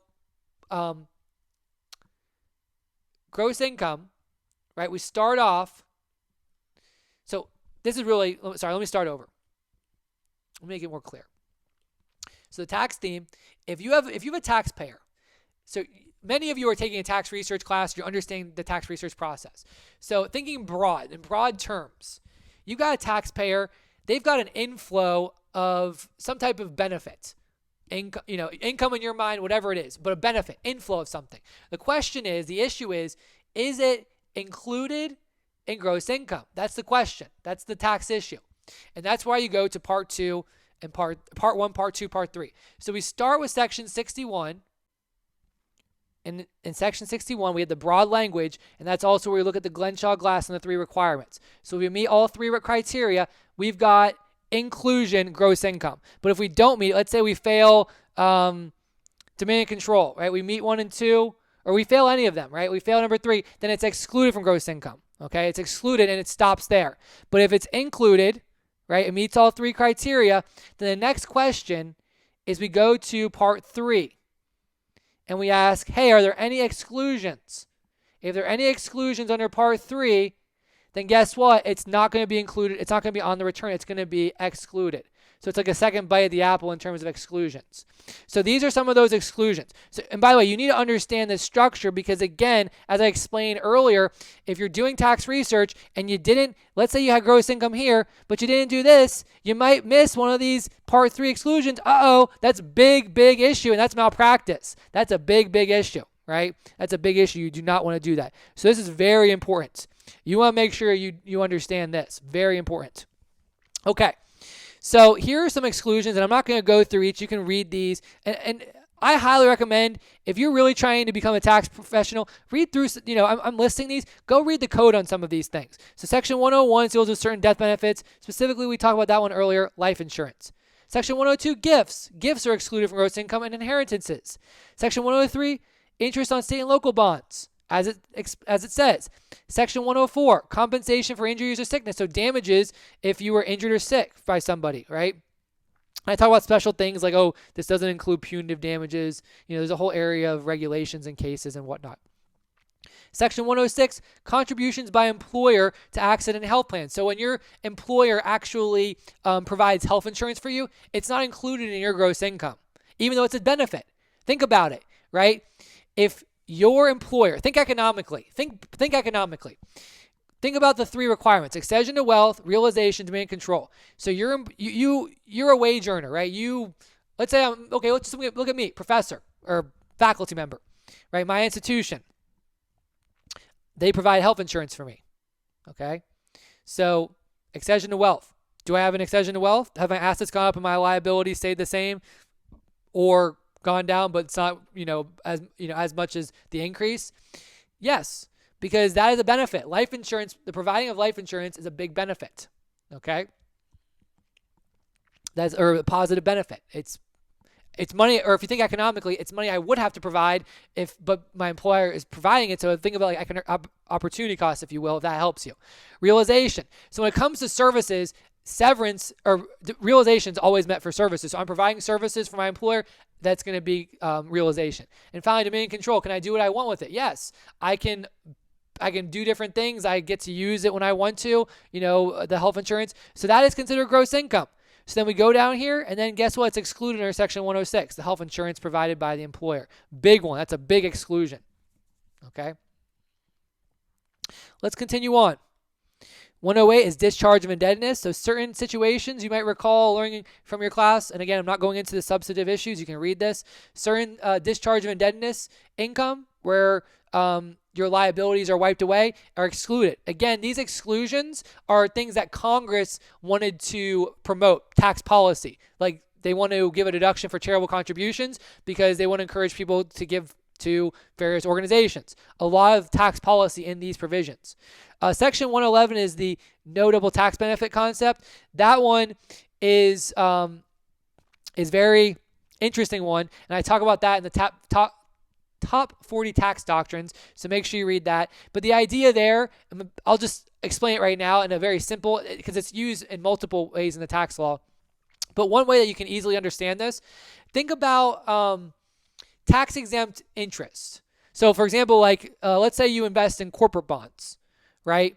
Let's say you invest in municipal bonds, and let's say it's the interest is not included in our Section 103, right? We just talked about that. This municipal bond interest right here. Well, let's say that when you purchased those bonds, you took out a loan, and you're wondering if you can deduct the interest on that loan that you're paying. Okay, let's say you borrow $100,000 from a bank, and you're paying 3% interest because you have good terms with the good credit and good terms with the bank. maybe because you have a mortgage or something with them. But then you're taking that $100,000 and you bought bonds with it. You invested in bonds where it pays 6% interest. So you're basically making 3% arbitrage. So let's say that this 6% interest is actually in City of Atlanta bonds, and they're considered Section 103 interest on state or local bonds. So it's not, the interest that you receive from the bonds are not included. At the same time, you cannot deduct the interest you pay, the 3% on the bank note, because you're using the money to secure tax-exempt interest. That's the idea. So you don't get two bites of the apple. You don't get to exclude from gross income and take a deduction. That's the idea. That's what recovery of tax benefits is, and that would be an exclusion of certain things because you don't get the benefit under the deduction. 115 is income of states, municipalities. They don't have to pay tax. They get to exclude. And again, there's lots of other code sections that are through here, but I'm not including those on here because, again, top 100 code sections. Section 121 is an exclusion of gain from the sale of principal residence. That's a big one. You might have seen that or heard about that one. But if you're selling your principal residence, that you might be able to exclude up to a certain amount. Cafeteria plans. That's where you get to choose between different types of fringe benefits. Fringe benefits are basically anything other than compensation for your employer. So health insurance, life insurance. Maybe they provide dental, legal assistance in various situations, childcare, adoption fees. Those are all considered fringe benefits. Use of the gym, parking. Those are all fringe benefits. Anything that an employer provides their employees other than compensation, straight compensation, is considered a fringe benefit in the tax law. So cafeteria plans give you the ability to choose.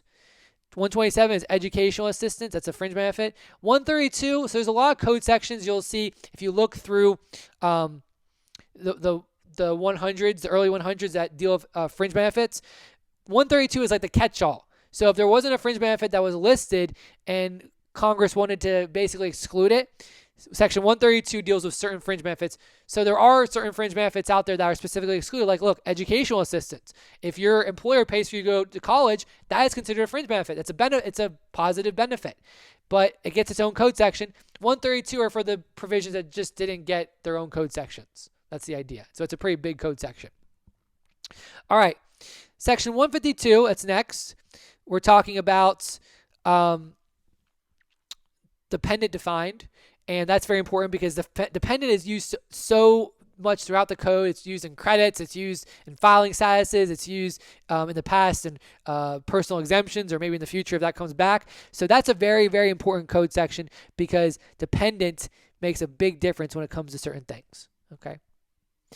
Now let's go on to deductions. So number 26 is Section 162, trade or business expenses. So we're now getting into the deduction area. All right. And we're starting to get into that Part 6, Part 7, Part 8, right, where it's the allowance. Part 6, Part 7, Part 8, the allowance. So this is where Part 6 starts. So let's continue on. So Section 162, trade or business expenses, I would say it's by far the most important of all the deduction provisions. Part 6, we're talking about deductions that apply to all types of taxpayers. And Section 162, trade or business expenses, the language, it basically, you can read it. I know it's cut from the pages, but what it basically says is that you're allowed a deduction, any item that's ordinary, necessary, expense that's paid or incurred during the taxable year in carrying on a trade or business. Now, notice that when I said that definition, I kind of stopped after all those different phrases. That's because all of those phrases have their own area of jurisprudence. So there is a Supreme Court jurisprudence in many cases that define ordinary. There's jurisprudence that defines necessary, paid or incurred during a taxable year, in carrying on a trade or business. All these things are defined, these phrases. So one code section, you might have, tens of thousands of cases, and then, you have tens of thousands of cases that focus just on a specific topic, okay? Now, one thing I want to do is I want to stop and I want to stress the and versus or language. Now, throughout, and I'll do this in the tax scavenger hunt video. I talk about this as well, but I want to bring it up. As I mentioned earlier, every code section has a tax treatment rule. So in section 162, the tax treatment rule is you are allowed a deduction. So an allowance of a deduction. In addition, when you have a tax treatment rule, right? Tax treatment rule is how the tax law is going to treat what basically it's providing, the rule. That tax treatment rule every tax treatment rule has propositions to be proven or requirements. So propositions or requirements that are needed. So I just listed a bunch, right? Ordinary, necessary,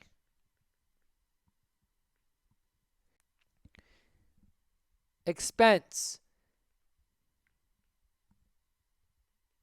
and so on. We go down, right? There's this whole list I said. Now, this list of requirements is an and list, which means that you have to meet all of these. You have to meet all these requirements. You have to meet all of them in order to be deductible.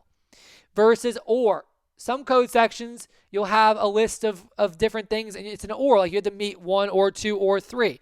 Now, and versus or is very important. When you're reading a code section, it's very, very important that you look at words like and or, because that makes a huge difference, especially when you're doing tax research. That's all I wanted to say. I mean, I think that's pretty evident.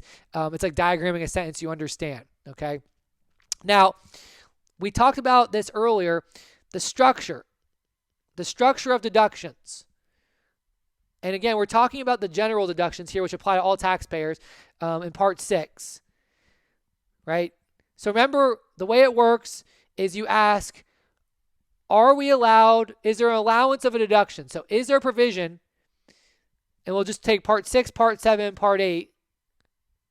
Remember, Part 7 dealt specifically of individuals, deductions for individuals, and Part 8 deal with corporations. And again, there's other deductions out there. They're not just in this area in Subchapter B, they're elsewhere in the tax law as well. So you have to have an allowance provision. If you have an allowance for a deduction, then you continue on the checklist. You continue below. So if yes, then you have to continue on. But if there's no allowance provision, then there's no deduction allowed. So then we continue if yes. But then we ask, okay, then we go to Part 9, is there a disallowance provision? If there's a disallowance, you find a disallowance. So if yes, there is a disallowance, you don't get a deduction. But if there's no disallowance, then guess what? It goes on the return. You get to take the deduction. It's fully allowed. Or not fully, but it could be limited, but you get to take it on the return. That's the point. That's the idea. Okay? And so it's similar to the structure of the income with the exclusions, right? You start off with gross income. If it's not income, it's not on their tax return. But if it is income, then you continue and you look for exclusions by Congress. Same thing here. You got to go down this path. So right here, we are in Part 6, and you have all these different provisions. And you should read through these. These are all important. This is Part 6, and it continues on the next page of different types of very important deductions that apply to all taxpayers. So Part 6 is all taxpayers. So 162 is trade or business. 163 is interest. So if you pay interest on, borrowing money. 164 paying taxes, right? Paying taxes, like state and local taxes, in a perfect example. 165 take a loss. Again, these are deductions that apply to all taxpayers. Individual could be a business investment activity, okay? And that's another thing. With some of these deduction areas, and I can go ahead and do this again, we talk about this in the tax themes. With some of these deduction areas, it's really important to understand the big three. There's 3 types of activities out there in the tax world. There's business, there's investment, and there's personal. There's business activities, there's investment activities, and there's personal activities. Now, when it comes to which of these activities you want to argue for, you generally want to start from the top down, because business gives you the most ability to take deductions and personal gives you the least ability. I'm going to show you a code section in a moment. I mentioned it earlier that actually says that personal family expenses are not deductible. Section 262. So the general rule for personal, unless I should caveat that by saying unless there's a specific carve out, which you find in that Part 7, like medical expenses, right, which are personal, but hey, you can take them in certain instances. So general rule is that you can't take the deduction. For these two, the general rule is yes, but they're limited. Business is much less limited than investment. You might recall things like passive activity loss rules and at-risk rules, and we'll talk about those later on, and how those, they limit the deduction. Okay, so and that applies here. That applies, when you deal with losses. Business and investment losses generally can be taken. Personal losses have to be things like casualties as a result of, hurricanes and stuff like that, declared disasters. All right, let's continue on. We're going to go a little bit faster now, just going through these things. So bad debts. Whether they're deductible, again, all types of taxpayers, the rules are considered here. So if you go to these code sections, you'll find rules that kind of guide you through, right? The tax treatment rule is allowance. Bad debt can be deducted. The requirements, it says if you meet these requirements. Depreciation can be taken if you meet these requirements. Section 168 is accelerated cost recovery, or the maker system. 170, charitable contributions. 172, net operating losses. 174, research and experimental expenditures, the equivalent of R&D in financial accounting, or, obviously there's differences in the rules, but similar idea. Special rule, section 179. You may have heard about section 179 expense. That's found there. It's actually called section 179. Let's continue on. Okay, so we are still going on and still dealing with part 6 up to here. Okay, and 183, activities not engaged in for profit. That's that one deals with hobby activities. So like individuals, when they're determining whether something is hobby, like if you have a horse racing or a horse raising business, a lot of times that comes up. Startup expenditure. So like if you're getting into a line of business that you've never been in before, and you're wondering if you can deduct that before you actually start business, because you might not be considered a trade or business yet. That's the issue. When you look at the section 162 trade or business requirement, well, you're not yet in trade or business because you haven't yet started. So you might be researching it. You might actually not actually get into that. It might be viewed more as an investment. 197 deals with amortization of goodwill and other intangibles. By the way, section 167, which was on the previous page dealing with depreciation, you actually can find amortization rules in there as well, because at one time in the tax law, there was no section 197. It was just section 167 depreciation, but that dealt with depreciation and amortization both. It's just called depreciation. Section 199 Cap A, qualified business income. Special rule came about after the Tax Cuts and Jobs Act. We had nothing like it after the tax law. I have videos on section 199A. Go through that. Very important.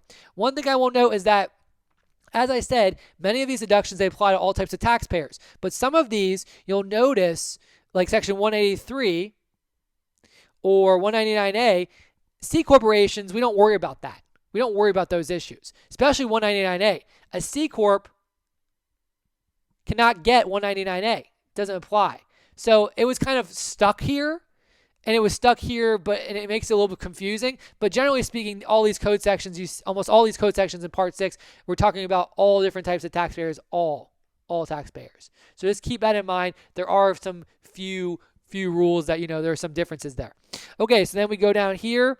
We continue on to Part 7, looking at individuals. And you will see we got a few, not many, but there's more obviously in the code. 212 deals with expenses for production of income. So if you have investment activity, not business, investment, many of your deductions, they go through that. This is the section 162 version. The section 162 version for investment. So section 162 applies to trade or business. Now 212 is similar. You'll see it. If you actually go and you read the code sections right next to one another, you'll see the language is very, very, very similar. Very similar, almost identical, with a few exceptions. Main thing being that 162 says trade or business, 212 says the production or collection of income. So they're very similar provisions. At one time, the tax law did not allow investment expenses generally to be deducted, but trade or business could be. And then there was a case called Higgins. It's on my top 50 tax cases where I talk about that. Very important case, Supreme Court case. Basically, Supreme Court said, no, you can't take investment expenses back when the old rules were in place. Congress responded, and guess what? 212 was written. So 212 deals with the investment activities. So generally, deductible, subject to various limitations like 465 and 469 for passive activity losses, at-risk rules, those types of things. We've got alimony, which again, the corollary is Section 71 for inclusion. So depending on the year, alimony may or may not be included. Section 215 may or not be applicable depending on the year as well. 219, retirement savings, is where we find deductions for IRAs and things like that. Then we've got Part 8 for corporations. So special deductions for corporations. And the main one here, there's other ones, of course, if you look, but you will see dividend receipt deduction, very important one. I'm not going to go into that, but the idea there is it's a deduction only for C corporations to try to avoid more than double taxation, so triple or quadruple taxation. Basically, it's when a corporation owns another corporation and that corporation with the ownership gets a dividend, they get a deduction on that, so it reduces triple or quadruple taxation or quintuple or going beyond that. Okay, so then we go down and we now are in Part 9. This right here, 262, starts Part 9. And Part 9 is where we have the disallowances. So Section 262 is personal family living. We talked about that one. Personal family living expenses generally are not deductible. Section 263, capital expenditures, not deductible, but you can take them over time through amortization, depreciation, if a provision is out there. Okay, continuing on with Part 9, Section 264, certain amounts paid in connection with life insurance. You can read that one, or with insurance contracts, I should say. 265, expenses and interest relating to tax-exempt income. 267, losses, expenses, and interest with respect to transactions between related parties. That's a big one. So 265 and 267 are huge. 265, I mentioned this one earlier, the no double tax benefit, Section 111. The idea there is, okay, I gave the example of the municipal bond interest, Section 103. Let's say you borrowed $100,000, right, of muni bonds, from a bank to buy muni bonds. And when you collect the muni bond interest, it's not included. But when you're paying the interest on the loan to the bank, right, generally that could be deductible as an investment expense or a business expense if you're in the business of lending and borrow money and making money off the interest arbitrage. Generally, it's deductible, subject to limitations.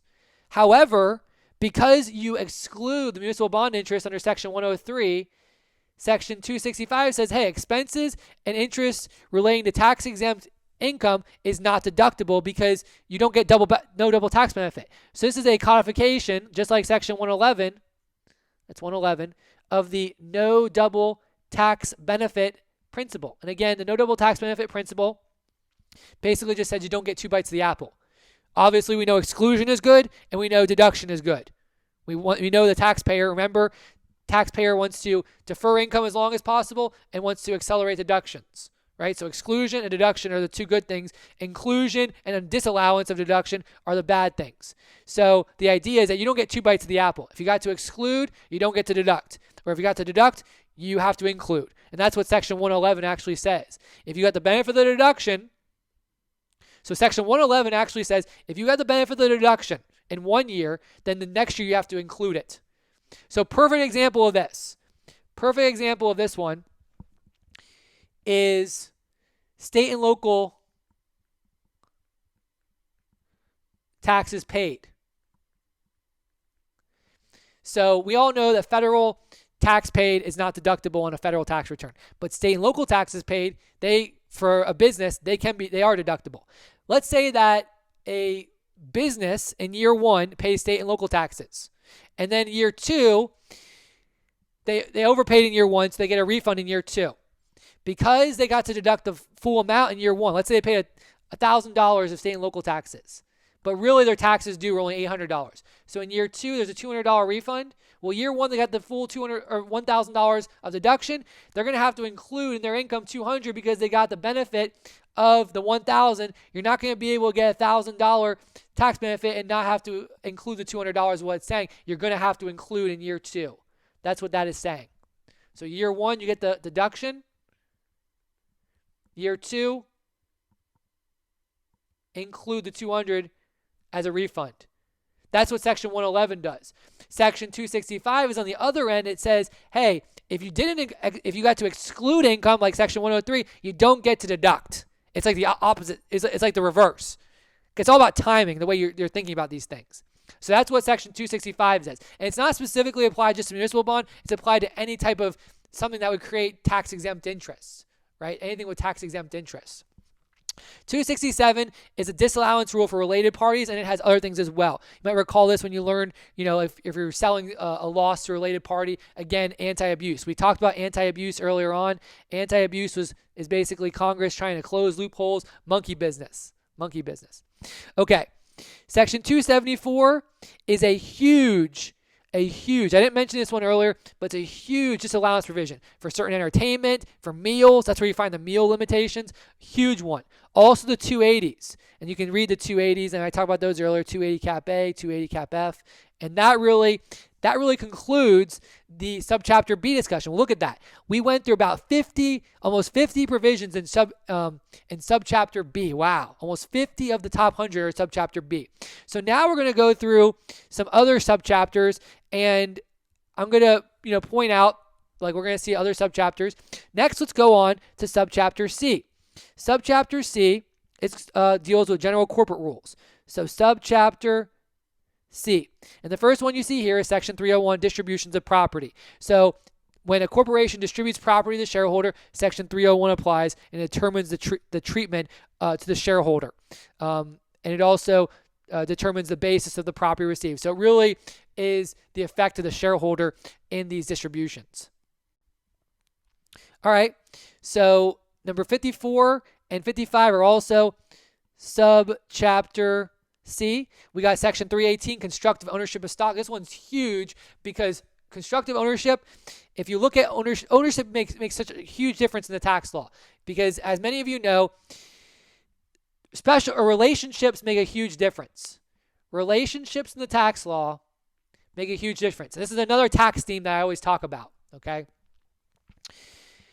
If you have family, or you have employee, employer, or you have owner to business, like a shareholder to a corporation or a partner to a partnership, and there's transactions going on, and also with Section 267 earlier, the same thing applies. If you have, and also gifts, we talk about gifts, right? Section 102, gifts. If you have these types of transactions with family members, employee, employer, owner, business, and there's these, there's motives to try to, save taxes. Well, the IRS comes in and they scrutinize that transaction like crazy. They will say, okay, well, you sold a loss to your brother, sister, or your mother, or, your child, grandparent. Well, you did that obviously because you know that you lost money economically, but you're trying to take advantage of tax. So really it's just keeping it in the same unit. So the same thing with 318. 318 is just going through and saying, okay, well, if you own a business, a corporation specifically, because it applies in the corporate rules, but you can apply it to other areas of tax law as well. You have to look at not only your direct ownership, but also your indirect ownership through certain parties. So you look at really family members, you look at other entities you own, relationships make a big difference. So family, employee, employer, owner, business. The 318 really focuses on the family and the owner business. The employee, employer is not as much, but the employee, employer is an important relationship as well, especially when you're talking about things like gifts or selling of property for below fair market value, because then it's disguised compensation. Usually the way the IRS looks at it is that if there's something disguised for a family member, it's a gift. For employer, it's compensation. And then owner business is going to be a dividend, or I should say a distribution. A distribution. They're trying to avoid distribution, which, as you know, if you're a C corporation, double taxation, it's a way that some C corporation owners and businesses, they avoid double taxation. The other one in Subchapter C is Section 351. As I mentioned earlier, non-recognition rules, you can find those in Subchapter P, but there's lots of non-recognition rules spread throughout the code. Section 351 is a perfect example. It's the non-recognition rule that applies to the shareholder, not the corporation. When a shareholder transfers property to a corporation, the corporation exchange gives stock. So it basically says no gain or loss is recognized, and there's special rules. And many of you out there, I know you've dealt with this issue, or you've learned about this issue, and there's a lot of crazy rules out there. All right, let's continue on. And now we're getting down. These next two, they deal with, and again, if you want to stop the video and you want to go back to that subchapter to see this, you can take a look at this. But the next two, 56 and 57, we're now in Subchapter D. And we're talking about deferred compensation. I like to think of Subchapter D with deferred comp. That's how I remember it. Like things like 401ks and 404 plans and stuff like that. And you can read those. I'm not really going to go into too much detail. Again, remember, the reason I have the top 100 code sections, I'm trying to be diversified because there will be people out there that watch this that one day you'll have a niche practice in deferred compensation. It's a very lucrative area, and not many tax professionals practice it. It can be very, very challenging area as well, and I know many of you probably will succeed in this area. So go ahead and read this. Number 56 is 401, like 401ks, qualified pension, profit sharing, and stock bonus plan, and 404 is deduction for contributions of an employer to an employee's trust or annuity plan, and compensation under a deferred payment plan. You can read about those. I gave some notes about them. The idea there is very important area. These are two of the most important code sections. Of course, I'm not going to put all of them. Okay, so now, once you get into the 440s, we now get into Subchapter E. Subchapter E. Okay, I'm not going to label all the subchapters because there's some of them that I don't know off the top of my head. I don't expect you to memorize every single one, although there's some big ones you definitely need to know, and I will bring up those. But you should try to learn these. Should try to learn all of these subchapters because it will help you in practice. Okay. So Subchapter E deals with tax timing. Timing is a very important topic in tax. So in my previous videos, there's like different questions that I raise when dealing with tax research, right? What amounts including gross income? What amounts deductible? And you could think of it as like a credit as well, deducted or credited. When? The when question, timing. When do we include something in income? Hey, we know this is going to be gross income, but is included in year 1 or year 2? That's a timing issue. Timing is so important in tax. And the reason why timing is so important, as many of you know, time value of money, right? $1 today is worth more than $1 in the future. Time value money. And that's why I said earlier that generally taxpayers, they want to record or defer income as long as defer income for tax purposes as long as possible, and they want to accelerate deductions. Holding aside, again, expiring NOLs or tax rates, as many of you know, if you're keeping that equal, steady, then guess what? If you had to pay $100 in taxes today, or $100 in taxes 10 years from now, you got to do $100 in taxes 10 years from now because of time value of money. That's the idea. So Subchapter E, timing, when is stuff included, looking at method of accounting, like cash versus accrual method, looking at the year of accounting, and other things as well. Different methods like installment method if you're doing certain transactions. This is a very important area of tax. Some of you will practice this area. If you don't practice this area, you will come across these issues. So 446 deals with the general rule for methods of accounting, so cash method, accrual, hybrid. 451 deals with the general rule for taxable year of inclusion. So again, if you're trying to determine if income needs to be included in year 1 or year 2, you got a bonus, right? You got to pay it back or something. Or you're trying to determine if something, again, between those 2 years, when the revenue is recorded, revenue recognition, that's 451 issue. 453 is the installment method, right? If you sell something and you receive more than one payment over more than one tax period, that's the installment method may apply, okay? And you can use that. And it's actually a form of non-recognition in a way. Okay, continuing on. And we're still in Subchapter E. Still in let's change font there. Subchapter E. All the way down to get to the 501, and then we're in Subchapter F. But we have 461, which is 451 dealt with the income, what year you record income. 461 is what year deduction. Can you take the deduction this year or next year, year 1, year 2, year between? Okay, 465 and 469, I'm going to put marks next to those because those are two really important provisions. Let's talk about those first. I know I'm doing these in order in terms of like the code, right? There's one in the middle there, which I'll talk about that. 465 deals with deductions for amounts at risk. 469 deals with the passive activity loss rules. These two rules go together. The idea here is many of you know about tax shelters. You've heard about them. Basically, the idea, if you go stop the video and search the tax rates look at the tax rates, the ordinary income tax rates in the 1950s, 1960s, 1970s, and early 1980s. What you notice is that there are many tax rates, and there are tax rates that are very, very high. Go ahead, stop the video, go take a look. So when you think about that, you're probably wondering, okay, well, how do people that have lots of ordinary income, like, I don't know, a medical doctor, right, have a medical practice, lots of ordinary income. They got paid a ton of money in their medical practice, all ordinary income. How do people like that, how did they get away and not be subject to 90% or 80% tax rates?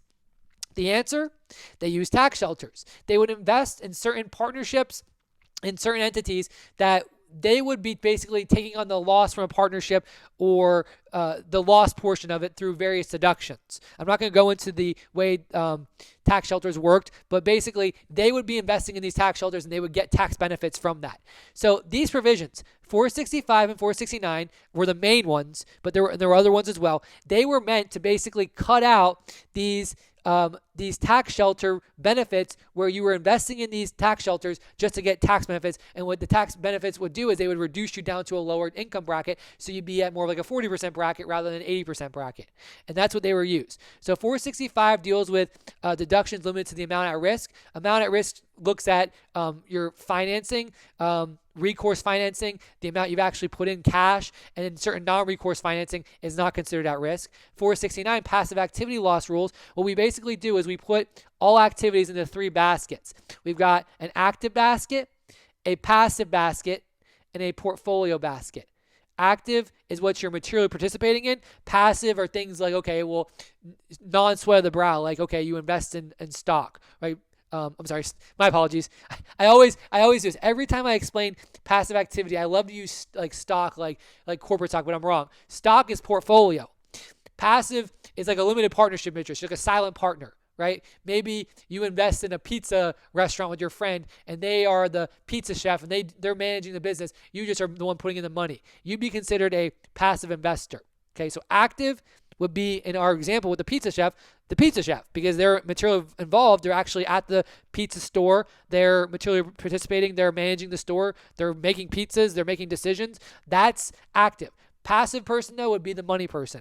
So basically what it does is it's a timing issue. It's timing. It doesn't allow you to take deductions until you have income within your basket.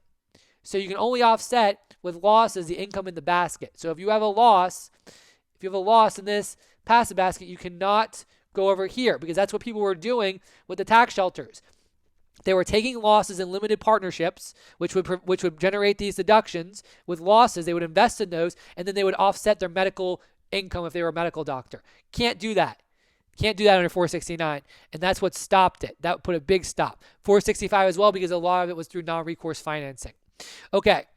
482, allocation of income and deduction among taxpayers. Oh, I'm sorry. I skipped one. Let's go back.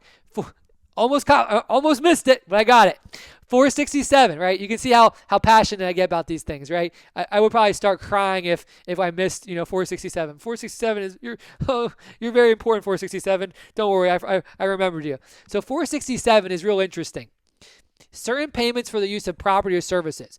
Basically what 467 does is it's in our anti-abuse rule. And if you think about the different methods of accounting, right? We talked about that on the previous page, one of the code sections that deals with that, 440 in the 440s. If you think about the methods of accounting, you got the cash method, you record income when cash is received, and you record expenses when it's paid. Accrual method, you record income when it's earned, you record expenses when they're incurred. Okay? And the hybrid is a mixture. Well, people will, again, anti-abuse, meaning people try to get away with things. So go back to the rule, which I've said many times now, and I'll write it down in case you forgot it. Remember, taxpayers, when it comes to income, they want to defer income as long as possible. When it comes to expenses or deductions, use deductions, right? Use the proper language. When it comes to deductions, they want to accelerate. They want to take them as quickly as possible. They want to take them right now. They want to take them as quickly as possible. So people got smart over the years. And they said, okay, well, what I'm going to do is this year I'm in a really high tax bracket because I made a lot of money. So I'm going to prepay all my rent. And what does that do? I'm going to accelerate my deductions. And if they're under the cash method, well, if you prepay, you record the expense when you pay it. So if you prepay the next 5 years of rent, you get a deduction. So what Congress does, they come in and say, certain payments for the use of property or services, we're going to put certain exceptions. So for example, prepaid rent. If you're under the cash method, you don't get to just take it all in that year. You're going to do it over time. Same thing with income for the accrual method, right? So when you earn it, right? When you earn the income, you record it. So there's things with that as well. The way that people play games, there's ways that you might have to record it this year rather than even though you receive them because you receive the money this year. So maybe you get you have a unearned revenue. You have someone prepaid you. They prepaid in advance, right? And you get the money. But hey, you're under the accrual method, so I can play games and record over time, right? There's rules there too. So that's basically 467. And that kind of thinking is actually throughout various code sections, but 467 shows a perfect example of that. Okay. So let's go on to 482. Allocation of income and deductions among taxpayers. So many of you have heard about transfer pricing. Transfer pricing is a very interesting area of the tax law, and 482 is a big aspect of transfer pricing. It's a very broad section. It grants the secretary power to reallocate income. So the idea there is with transfer pricing, a lot of what transfer pricing tactics do is think about a large corporation that has like multiple corporations like structure. What they'll do is they'll provide services for one another, and they'll charge certain rates of costs, and they'll take deductions, and the IRS basically can come in, they can recharacterize the amounts, credits, deductions, whatever. That's what transfer pricing does. It looks at those things and it uses 482 in a way. So IRS has the ability through section 482 to go through that. All right, now we're moving on. Subchapter F deals with tax-exempt entities. And I've only got one code section, and that is, of course, the one that we all know, the 501s. So when it comes through to charitable organizations, we've all heard about 501c3 organizations, right? 501, there's actually more than just 501c3. There's other ones as well, 501c4, 501c2. But the idea is that 501 is the exemption from tax on corporations, certain trusts, etc., if you fall in one of those categories. Okay? So now we're going on. And in the sake of time, I'm not going to do the subchapters unless, again, I think it's very important. Now we're going on to the income tax, the trust and estate. That's actually, I will continue with the subchapters because, again, these are very important, so please learn these. So J. So we've gone from F to J. So we've skipped some. Again, you can go back to that subchapter list and see what's out there. But now we're talking about subchapter J, some sections. So 641 is the imposition of tax. We're not talking about, this is not estate and gift tax. This is not estate and gift tax. This is income taxation of trusts, estates, and the beneficiaries. So that's what we're dealing with. Remember, we're in subtitle A, income taxation. We're not in subtitle B, estate and gift tax. That is not where we are at. So keep that in mind. So the late 600s, mid to late 600s is where you find subchapter J. So 641 is the imposition of tax. That's the main rule. That's where we start. 651 is a deduction for trust distributing current income only. DNI, we call it distributable net income, is a deduction that's allowed for that, and various deductions you can get on that 1041. We're talking about, by the way, the form 1041. Let's continue on. Okay. So the last one I have under subchapter J is 661, deductions for estates and trusts accumulating income or distributing corpus. Again, DNI. I mentioned DNI in the last one. Actually, this is, don't worry about where DNI is, but there's this thing called distributable net income, DNI. It comes into play here. I just wanted to bring it up. I brought it up in the last one because I didn't, switching pages, I didn't remember if I had this code section on the list. Again, there's just thousands of code sections out there. I can't remember every single one I have on here, but this one is a very important one. All right, now we're moving into one of my favorite areas of the code, subchapter K, partnerships. So, of course, we start with 701, where it says that partners, not the partnerships, are subject to tax. So as many of you know, partnerships and which file the 1065, Let me rewrite that in different font. File 1065. And S corporations, which file an 1120S, which we'll talk about those in Subchapter S. I have a few sections there devoted to there. They have one level of tax. They're called flow-through entities or pass-through entities. So 701 makes that clear. It says, hey, partners at their own levels, at their level, are going to be taxed on the partnership items. Even though we filed a 1065, it's going to flow through to those. That's basically what 701 says. 704. This is a very important code section because when we're allocating, not distributing, I know it says partners distributive share, and students and tax practitioners early on, they get that confused. There's a difference between allocation and distribution. If you want more information, I got lots of videos on partnership tax. Talks about that. But distributive share deals with allocation, how you allocate income, gain, loss, deduction, all these different things. 704 focuses on that. Specifically, it deals with what's called substantial economic effect. And basically it says that, hey, we're going to allow tremendous flexibility, and that's how those tax shelters I mentioned earlier, that's how they got in trouble, allow tremendous flexibility. However, there's limitations. You have to have what's called substantial economic effect. And that's really all I'm going to say about that, other than it's very, very important code section. All right, section 721. Non-recognition of gain or loss on contributions. So remember we had that section 351 for corporations where the shareholder, if they transferred property to the corporation, they got non-recognition if they received stock from the corporation. Well, section 351 actually required that the shareholder or the group of shareholders to receive 80% or more ownership.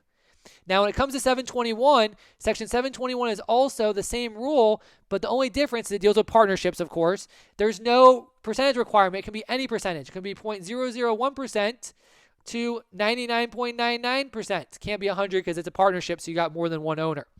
But when I teach partnership tax, I love to stress the differences between corporate and partnership tax because it makes you a really good tax professional to understand those. And one of the big things of being a partnership over a corporation is that this non-recognition rule is going to apply to future partners that join a partnership when they contribute their property, and they won't have to recognize gain on the any appreciated property they contribute, because hey, it can be any percentage as long as they contribute property for ownership. Versus corporation, you got to do some crazy planning. All right, so now we're moving on to, we're skipping a bunch of stuff, right? Skipping around, went from J, went from F to J to K. Now we're going all the way to O. Some of you are saying, hey, we're skipping some really important stuff like international tax. I'm really sorry. International tax is a huge area of the tax law. Yes, I understand. However, I wanted, it's only 100 code sections. I probably should have listed a few of the international tax sections because every year international tax gets more and more important. So again, you can point fingers at me, yell at me, do whatever you want, but we really need to get to some of these really important property code sections, okay, like in O and P. So we start off, and we saw this earlier, with section 1001, determination of the amount of and recognition of gain or loss. So this is the general rule where we calculate realized gain or loss. 1001 defines realized gain or loss as the amount realized minus the adjusted basis. Okay, that's where we start off. So let me write that down for you. Amount realized minus adjusted basis gives us the realized gain or loss. Now, amount realized is defined in section 1001. There's a formula in there. It talks about adjusted basis is defined throughout the tax law. But remember, we saw there were some general provisions in Subchapter O that dealt with the general basis rules, like cost basis, which is really big. We're going to see that. Also gift, and then also on someone's death if you receive property, right? But there's other ones out there as well. Every non-recognition rule has a corresponding basis rule. So when we talk about section 351 and section 721, boom, there's two basis rules right there. And there's other there's hundreds of basis rules in the tax code, okay? There's lots of basis rules out there, but these are some of the big ones. But back to section 1001, amount realized minus adjusted basis gives us realized gain or loss. Also, section 1001 says, hey, that all realized gains or losses are recognized unless you find a non-recognition rule. And that's also found in Subchapter O, the general non-recognition rules. Again, you can find non-recognition rules outside of Subchapter O. We found one in 351, right? That's non-recognition for the shareholder. 721, non-recognition for the partner. And there's hundreds of them spread throughout the tax law. They don't have to be in that specific Subchapter O. let's talk about a few tax themes, really important. One thing is, I just mentioned non-recognition, right? Realize and recognize. As I said, section 1001 says, hey, if you have a realized gain or loss, it's recognized unless non-recognition. I'll show you some of the non-recognition rules in Subchapter O in a minute. Again, we saw 351 and 721, and there's lots of other ones. But realized gain or loss versus recognized gain or loss. So what's the difference? Well, the first thing to understand is recognized gain or loss is the important one because that's what actually goes on a tax return. And really, this is a timing difference. Recognized gain or loss is not exclusion. Recognition, whether it's recognized or not, is a timing. It's a timing difference. But notice it's not in the timing area. It's basically what it is. A recognition rule is a rule that's created by Congress, and every non-recognition rule has two common themes. The taxpayer's economic position is essentially the same before and after the transaction, and the circumstances do not allow the taxpayer to have liquidity or cash to pay taxes. So we don't want to force the taxpayer to not engage in the transaction because it goes against tax policy. So one thing that's really important to understand is that exclusion, like exclusion of income, is not the same as recognition.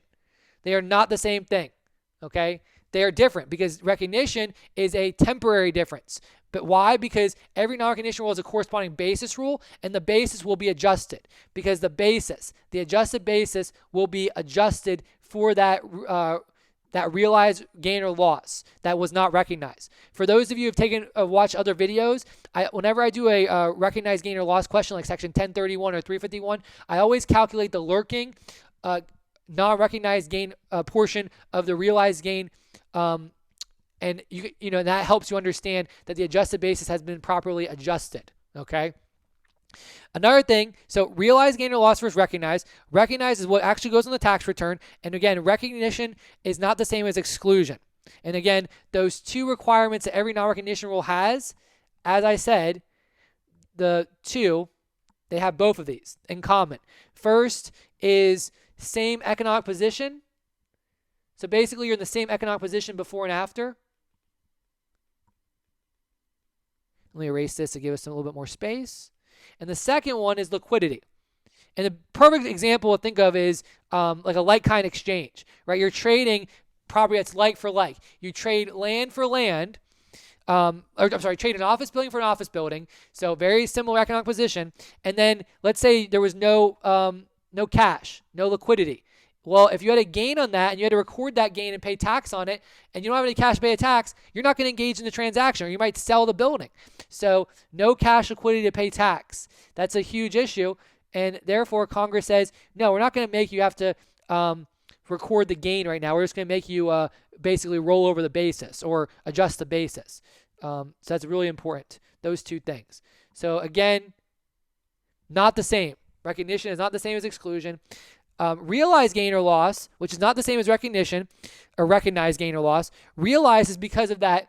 Remember the Glenshaw Glass, section 61? It goes to the three requirements that I talked about earlier, right? Requirement 2 is realization. It goes to that. And that's why if you own stock and depreciates in value, it's not going to be, and so let's say you own stock in a corporation and the stock simply goes up in value. Don't sell it, you just own it.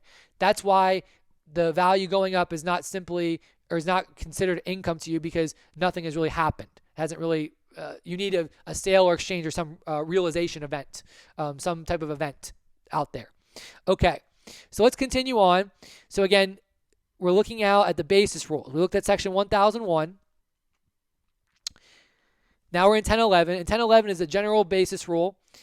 Just says, hey, it's a traffic cop. It says, look to other rules for adjusted basis. Rule 1012 is the cost basis rule, probably the most important basis rule because most property is cost basis. Basically says, hey, if you buy something, whatever you pay for it, that's going to be the cost basis. So if you buy a laptop for $1,000, $1,000 basis. You buy a TV for $5,000, $5,000 basis. Buy a car for $50,000, $50,000 basis. 1012 deals with if you receive property on someone's death through a trust or will, the basis is going to be determined fair market value at death unless or the alternate valuation date, depending. If you receive property by a gift, then under section 1015, you apply the rules there, and the general rule is that you use the donor's basis unless it's a loss position. Again, I have videos on this. You can watch these topics, and then you use the fair market value if it's in a loss position.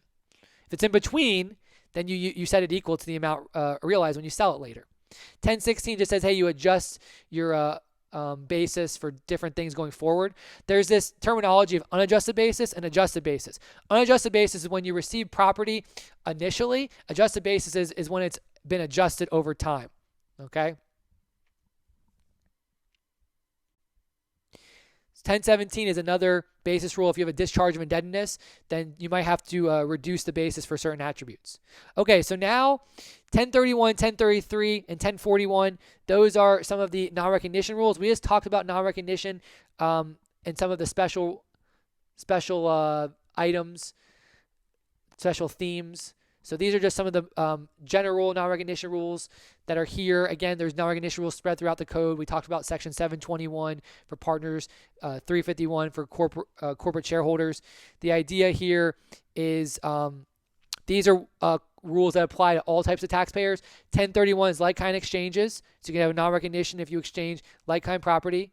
1033, involuntary conversion. So if you have an event, act of nature, act of God, condemnation, eminent domain, and it might make you recognize a gain. You can, depending on the circumstances, you might not have to recognize it.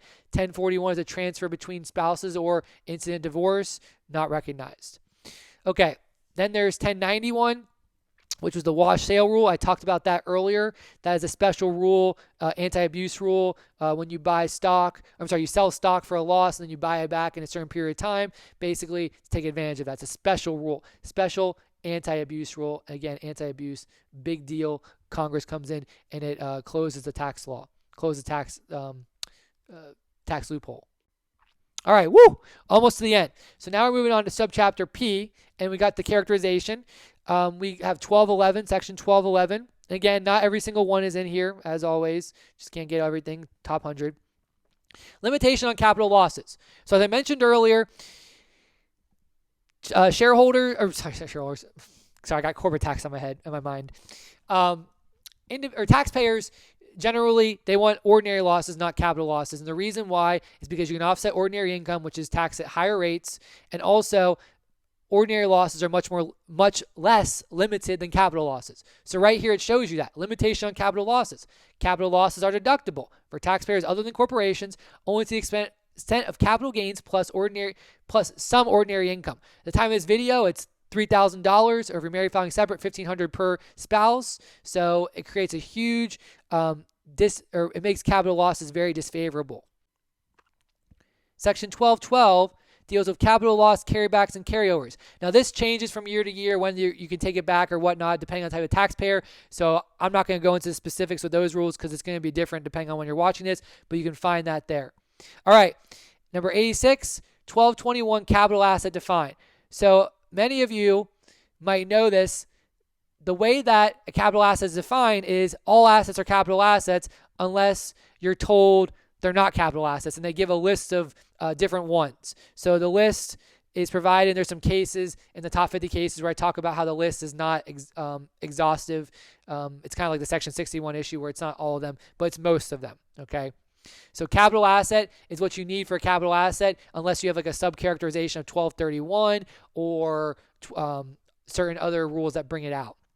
1221, 1222, and 1223 all, by the way, go together as the general capital gain or capital loss rule. That's where you start. You start there when you're determining whether something is a capital gain, capital loss. Again, as always, I have checklists. You can find, if you look at capital gain, capital loss, characterization videos I go through that and I walk through a checklist on that issue. So you can see that idea there. Okay. So 1221, capital asset defined. 1222, other terms relating to capital gains and capital losses. So that's where they define long-term capital gains, long-term capital losses. Also, you're told that you need a sale or exchange of capital assets. Okay, sale or exchange of capital assets. That's where you find that language. So if you don't have a sale or exchange, you're not going to be able to get capital gain or capital loss treatment unless there's a special rule. So for example, if it's an involuntary conversion, right, like it's an act of nature, act of God, then guess what? Under the general rules, you can't get capital gain, capital loss. But you're probably saying, well, I've seen that. I've seen it occur. Well, that's under Section 1231, special rule. Okay, we'll talk about that in a moment. Special characterization rule. Certain involuntary conversions might qualify.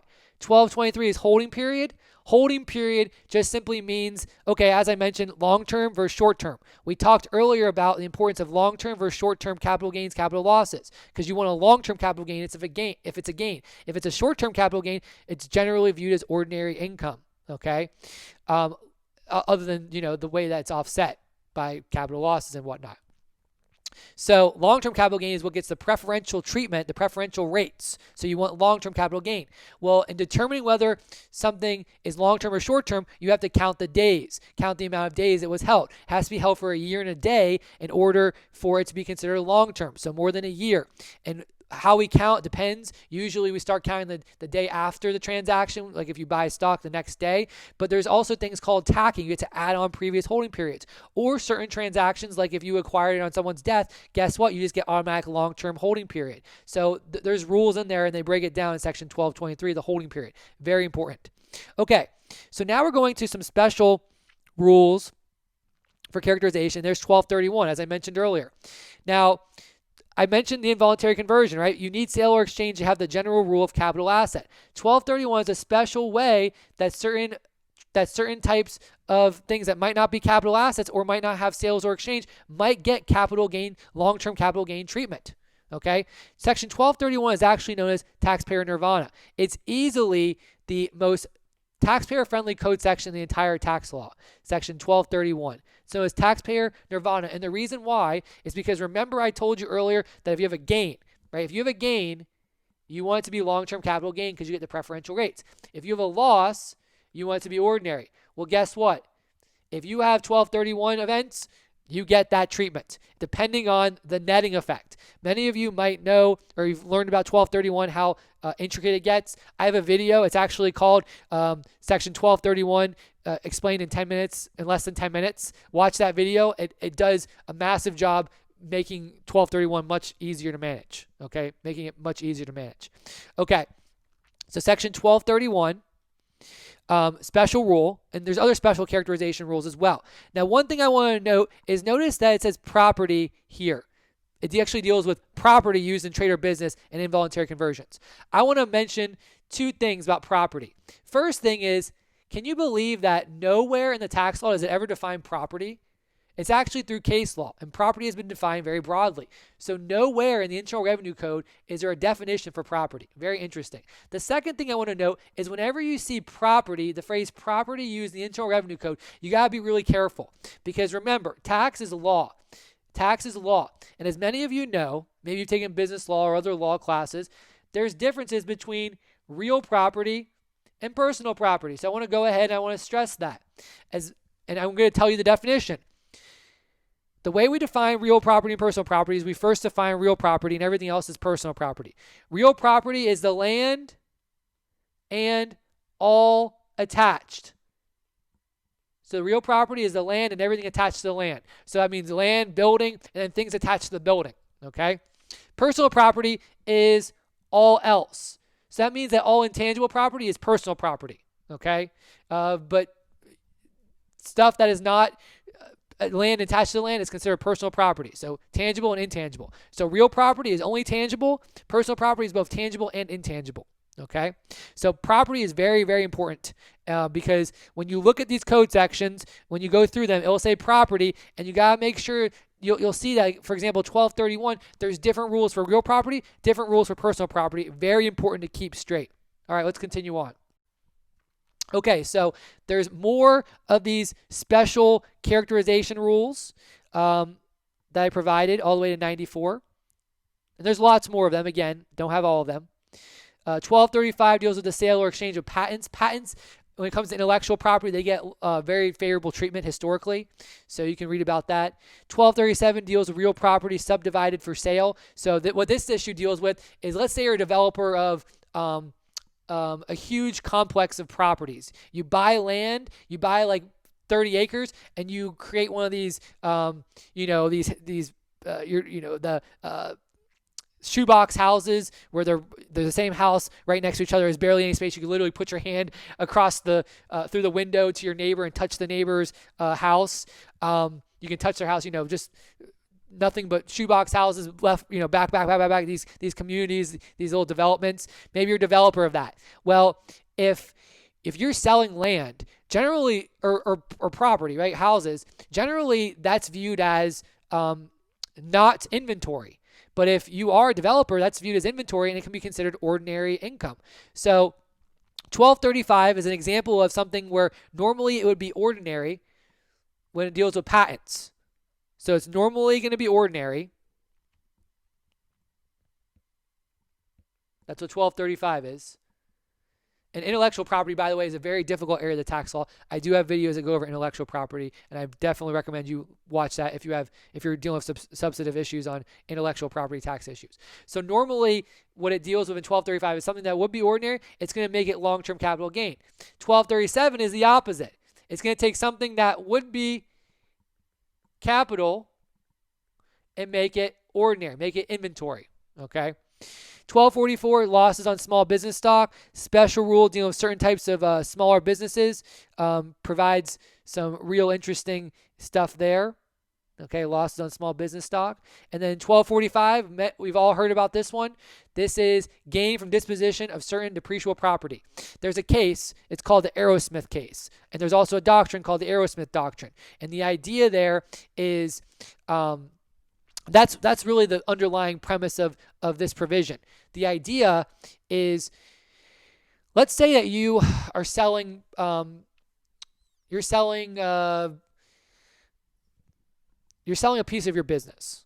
Let's say it's machinery or vehicle. Okay, and normally it would be Section 1231. Normally it would be Section 1231, based on the rules, which. Okay, 1231, remember we learned is taxpayer nirvana. And let's say that your 1231 situation, you have all positive, so everything is gain, and it's going to be long-term capital gain, everything in 1231. So the sale of the truck would be 1231, would be long-term capital gain. Woo, good, right? That's good. We want if it's gain, it's going to be long-term capital gain. That's good.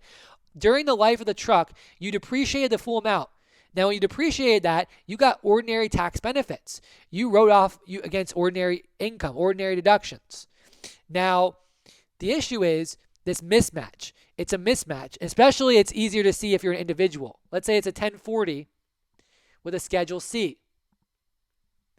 And you got ordinary income, right? And these are different rates as a preferential. So the deductions, they give you ordinary tax benefits, right? They reduce ordinary income. Let's say you're at a 40% rate. But then long-term capital gain, when it's taxed later, is 20%. Let's say that the truck, $100,000 truck, and you depreciate the entire amount, and then you sell it later for $40,000. Okay, and then its basis is down to zero because you depreciated the full amount. So you got $100,000 of depreciation over its life. So you got a $40,000 tax benefit over the life, right? 40% times 100,000, it reduced your taxes by $40,000, right? Because it offset ordinary income at 40%. When you are taxed on it later, you have a gain of $40,000, and you pay, and it's taxed at long-term capital gain because it's 1231 property, 1231, and again, everything that year was gained in 1231, so it's going to be there. So that means you pay $8,000 in taxes. So let's just consider the $40,000 portion. So you got $40,000 of, I'm just taking $40,000 of the $100,000 depreciation. So you got $40,000 of depreciation, you pay $40,000 of gain, and you get this 40% tax benefit, and you pay 20%. So you got $16,000 of reduction in taxes, and you're paying $8,000. You net $8,000 savings in taxes. Congress sees this and says, whoa. This is too good to be true. You have to match. So if you got on that $40,000 that you sold for that gain, if you got 40% benefit, you have to pay 40% in taxes. So now it's going to be $16,000, right? And now this is zero, right? $16,000. It now is matched. Now, this provision, it's not perfect. You could probably think there and say, well, what if I change this number or that number, right? What if you go beyond? What if you sell it for more, right? It can make some differences. It's not perfect, but it helps. And that's really what 1245 does. It does that. It says, hey, you got that benefit due to those depreciation or amortization deductions. Guess what? You're going to have to pay tax at ordinary income rates on the sale due to that portion. And that's exactly what it does. Very, very important code section. And again, there's a case, Aerosmith case doctrine, that deals with that issue. 1250 is similar to that, but not exactly the same thing. What it does is it takes, some parts of 1250 aren't as important anymore because they're historical. I'm not going to go into them, but they deal with, at one time you could straight line real property. Real property is depreciable straight line. Well, at one time you could have special accelerated depreciation. Okay. Well, guess what? Section 1250, what it did was it basically made you recapture kind of a similar idea, but not ordinary income, the difference. And that's kind of gone away because that property, there's still some property out there that might be on the books, but it's pretty much all wiped out. The main reason why it's important is because Section 1H does, which I talked about earlier, right, at the very beginning, there is this thing called unrecaptured Section 1250, and what it does is it basically takes real property, because as you know, real property is not subject to Section 1245, so like a building, and it basically applies Section 1245 principles to real property, to buildings, and it does this special 25% rate rather than 20% rate, right, on the general capital gain. Okay, so it creates an extra percentage there, extra 5%. All right, so that's really the end of the characterization stuff of subchapter P. So let's just finish off. We got a few more items. So next one is Section 1341. This is a big one. So claim of right doctrine, huge. Claim of right. And actually, the code section is called computation of tax, where taxpayer restores substantial amount held under claim of right. So best way to explain this, and you'll learn more about this in the tax doctrines and cases and whatnot. I actually referenced some cases here. Let's say that you get a bonus from the business that you work at the end of the year for a great job. But the issue is, let's say that you have to stay at the business for another year, or else you have to repay it. Well, when you receive the bonus, you have to include that in income. That's what the issue is. Do you include it, or do you not include it because there is this potential issue where you may not stay at the business? Well, the general rule is that you will have to include it, and then in the next year you get a deduction for it. And it creates all sorts of issues. That's basically what claim of right gets at. So perfect example for a lot of you out there is, because you're studying for the CPA exam, is CPA bonuses at accounting firms. Usually you have to stay at your firm for a certain period of time after you get them, but maybe you might leave before, or you might leave the firm before you're there. Maybe maybe you get your CPA bonus and you're only at the firm for another 8 months, and then you left. The only reason is, I know some people that's personally happened to. And the issue is claim of right is, okay, well, you have this issue where you have income, and then next year you have to worry about the inclusion and whatnot. So it creates this inconsistency, and it also applies on the flip side of deductions. I just gave you the bonus issue because it helps you understand. Do you include in year 1, year 2? If you do include in year 1, you got to pay it back in year 2. Do you get a deduction, or how does that work? Do you not include it all because do you have to wait until Generally speaking, for income and under the claim of right, given certain limited circumstances, you would have to include it, and you would get a deduction if you weren't able to keep it in that situation, the bonus. All right. 96 and 97 both deal with subchapter S. Subchapter S corporations. So 1361, S corporation defined, very important because S corporations, you have to have certain criteria to be. S corporation, by its nature, it's called S corporation for a reason, small business corporation. So therefore, by its name, it must be small, and there's definitions in determining that, number of shareholders and other requirements. Basically, they don't want complex corporations. Those would be C corporations. 1366 is what allows the pass-through and not the double taxation element. Very important code section there. You can read about that. Very important. Okay, so the last three code sections actually are not income tax code sections. These are outside of Subtitle A. So these are outside of Subtitle A. I had to provide some. Okay. And two of them deal with procedure. That's 6501 and 6511. The last one, 7701, is a definition area. Okay. So 6501, limitation on assessment and collection. So Subtitle F of the Internal Revenue Code is where you find the procedure area. Okay. 6501 is a big one. Limitation on assessment and collection. Basically, there's a limitation, a statute of limitations of when the IRS can go after taxpayers, after how many years. The issues become stale, record collection, those types of things. And the idea there is generally assessment of tax must occur within 3 years of the date of the filing of the return. Section 6501E extends this period to 6 years if it's the gross there's a substantial omission from gross income more than 25%, and then fraudulent, there isn't a statute of limitations, could be any time. 6511 deals with limitations on credit or refund. So 6501 is when the IRS can bring an assessment of tax. Okay, you didn't pay, we think that you should have paid this amount, but you only paid this amount. 6511 is if you're trying to claim a credit or refund, you have a limitation as well as a taxpayer. Generally, a refund claim must be filed within 3 years of the date the return was filed or 2 years of the date the tax was paid, whichever is later. The section also lists other requirements for the refund claim. Now, these two are probably some of the most important code sections, but Subtitle F is very important. So again, Subtitle F is where you find procedure. Administration. Finally, the last code section, and a very important code section, is 7701. 7701 is just called definitions. And 7701 has several dozen definitions for purposes of the entire Title 26. It defines things like corporation, partnership. It defines certain key aspects. Now, the general rule for definitions is that a code section will have the definitions in it. You'll actually see like a subsection or a paragraph that actually says definitions. And for example, just go look at pull up a code section,